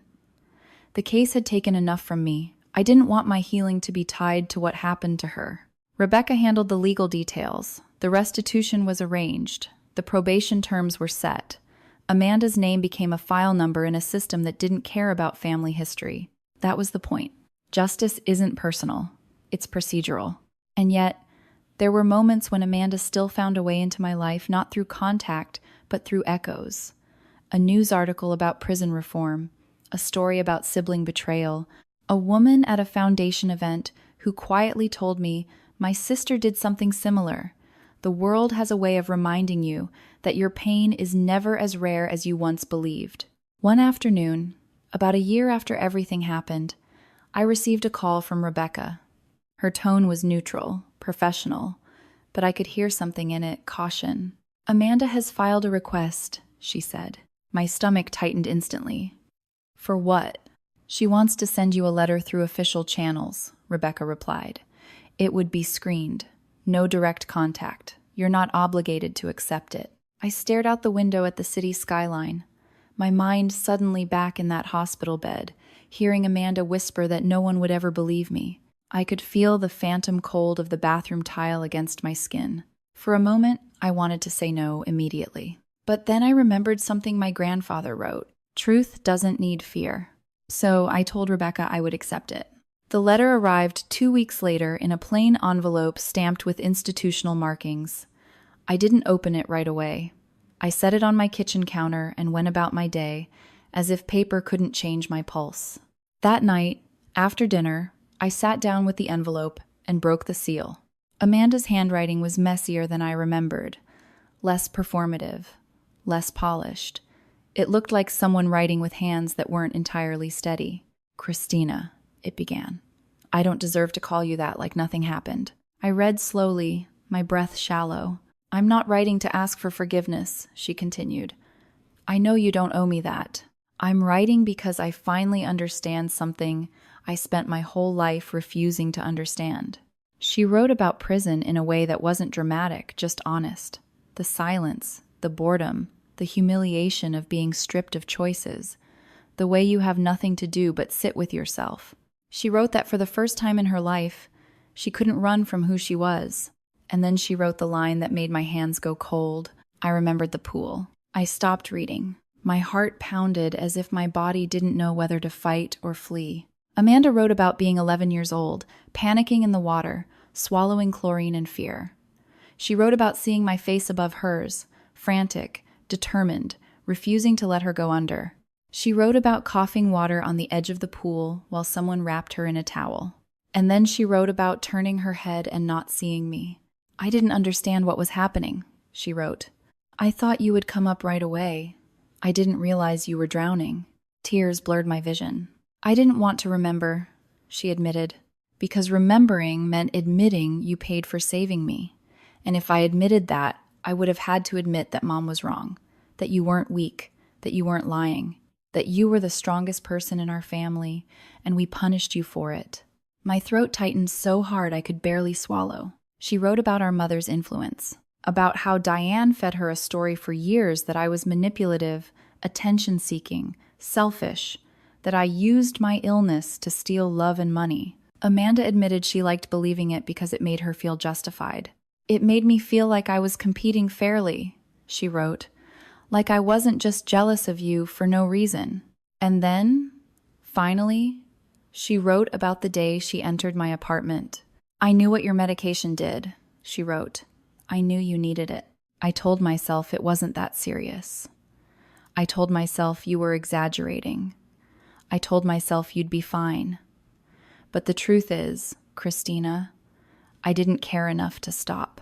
I cared more about pleasing Mom than about your life." That sentence hit me like a punch, because it was the first truly honest thing she'd ever said. No excuses. No, I didn't know. No, I was manipulated. Just the raw, ugly truth. She ended the letter with something that made me cry in a way I hadn't cried since my grandfather's funeral. "I don't expect you to ever forgive me," she wrote, "but I need you to know I am sorry. Not because I got caught, not because I'm in prison, but because I finally see you.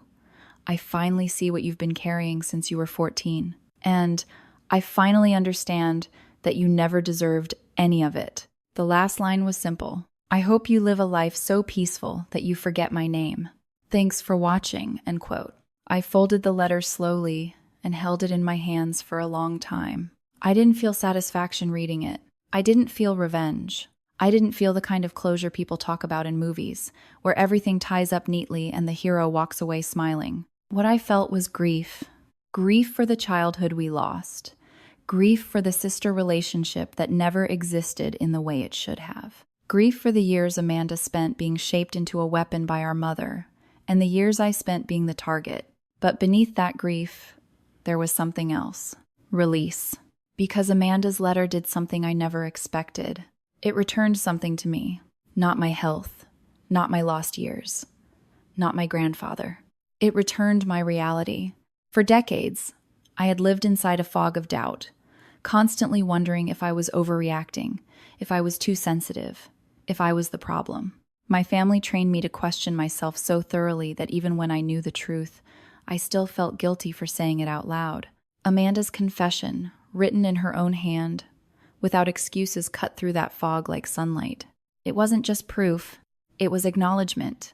And acknowledgement, I realized, is not the same as forgiveness. You can accept that someone finally sees what they did without opening the door to them again. You can let the truth settle without letting the person back into your life. I placed Amanda's letter in the drawer with the others, my grandfather's, my father's, the documents that marked the end of one life and the beginning of another. Then I stood up, washed my face, and walked to the window. The city lights glittered below like 1,000 tiny chances. I thought about the foundation, about the people we'd helped, about Rachel's message, about the young woman with lupus who now had housing, about the teenager with diabetes who now had insulin and a safe place to sleep, about the fact that my grandfather's money my family tried to steal was now saving lives. And in that moment, I understood something so clearly it felt like the final page turning. My family tried to destroy me because they believed I was weak. They were wrong. I wasn't weak. I was just the only one who didn't need to hurt others to feel powerful. And the greatest freedom I've ever known isn't watching them suffer. It's waking up every morning in a life they can no longer touch, taking my medication without fear, doing work that matters, eating cinnamon rolls on the sidewalk just because I want to, and finally understanding that I don't need anyone's permission to know my worth. Not my mother's, not Amanda's, not anyone's. I already know. Some stories stay with you not because they're shocking, but because they feel painfully real. Christina's story isn't just about a sister who crossed an unforgivable line, or a mother who used her own child as a weapon. It's about something deeper, what it feels like to spend years being dismissed, doubted, and treated like your pain is an inconvenience, until the truth finally has nowhere left to hide. What makes this story powerful is that the revenge isn't loud. Christina doesn't scream, destroy, or chase payback. She simply does what she's always done best. She tells the truth, gathers evidence, and lets consequences unfold. And in the end, the greatest victory isn't watching her family fall. It's watching her finally rise, build peace, and choose herself. If this story resonated with you, please subscribe to Revenge Tale Society and turn on notifications. These stories aren't just entertainment, they're reminders that you're not alone, and that your worth does not depend on anyone who refuses to see it. Thank you for listening, and remember, you are enough exactly as you are.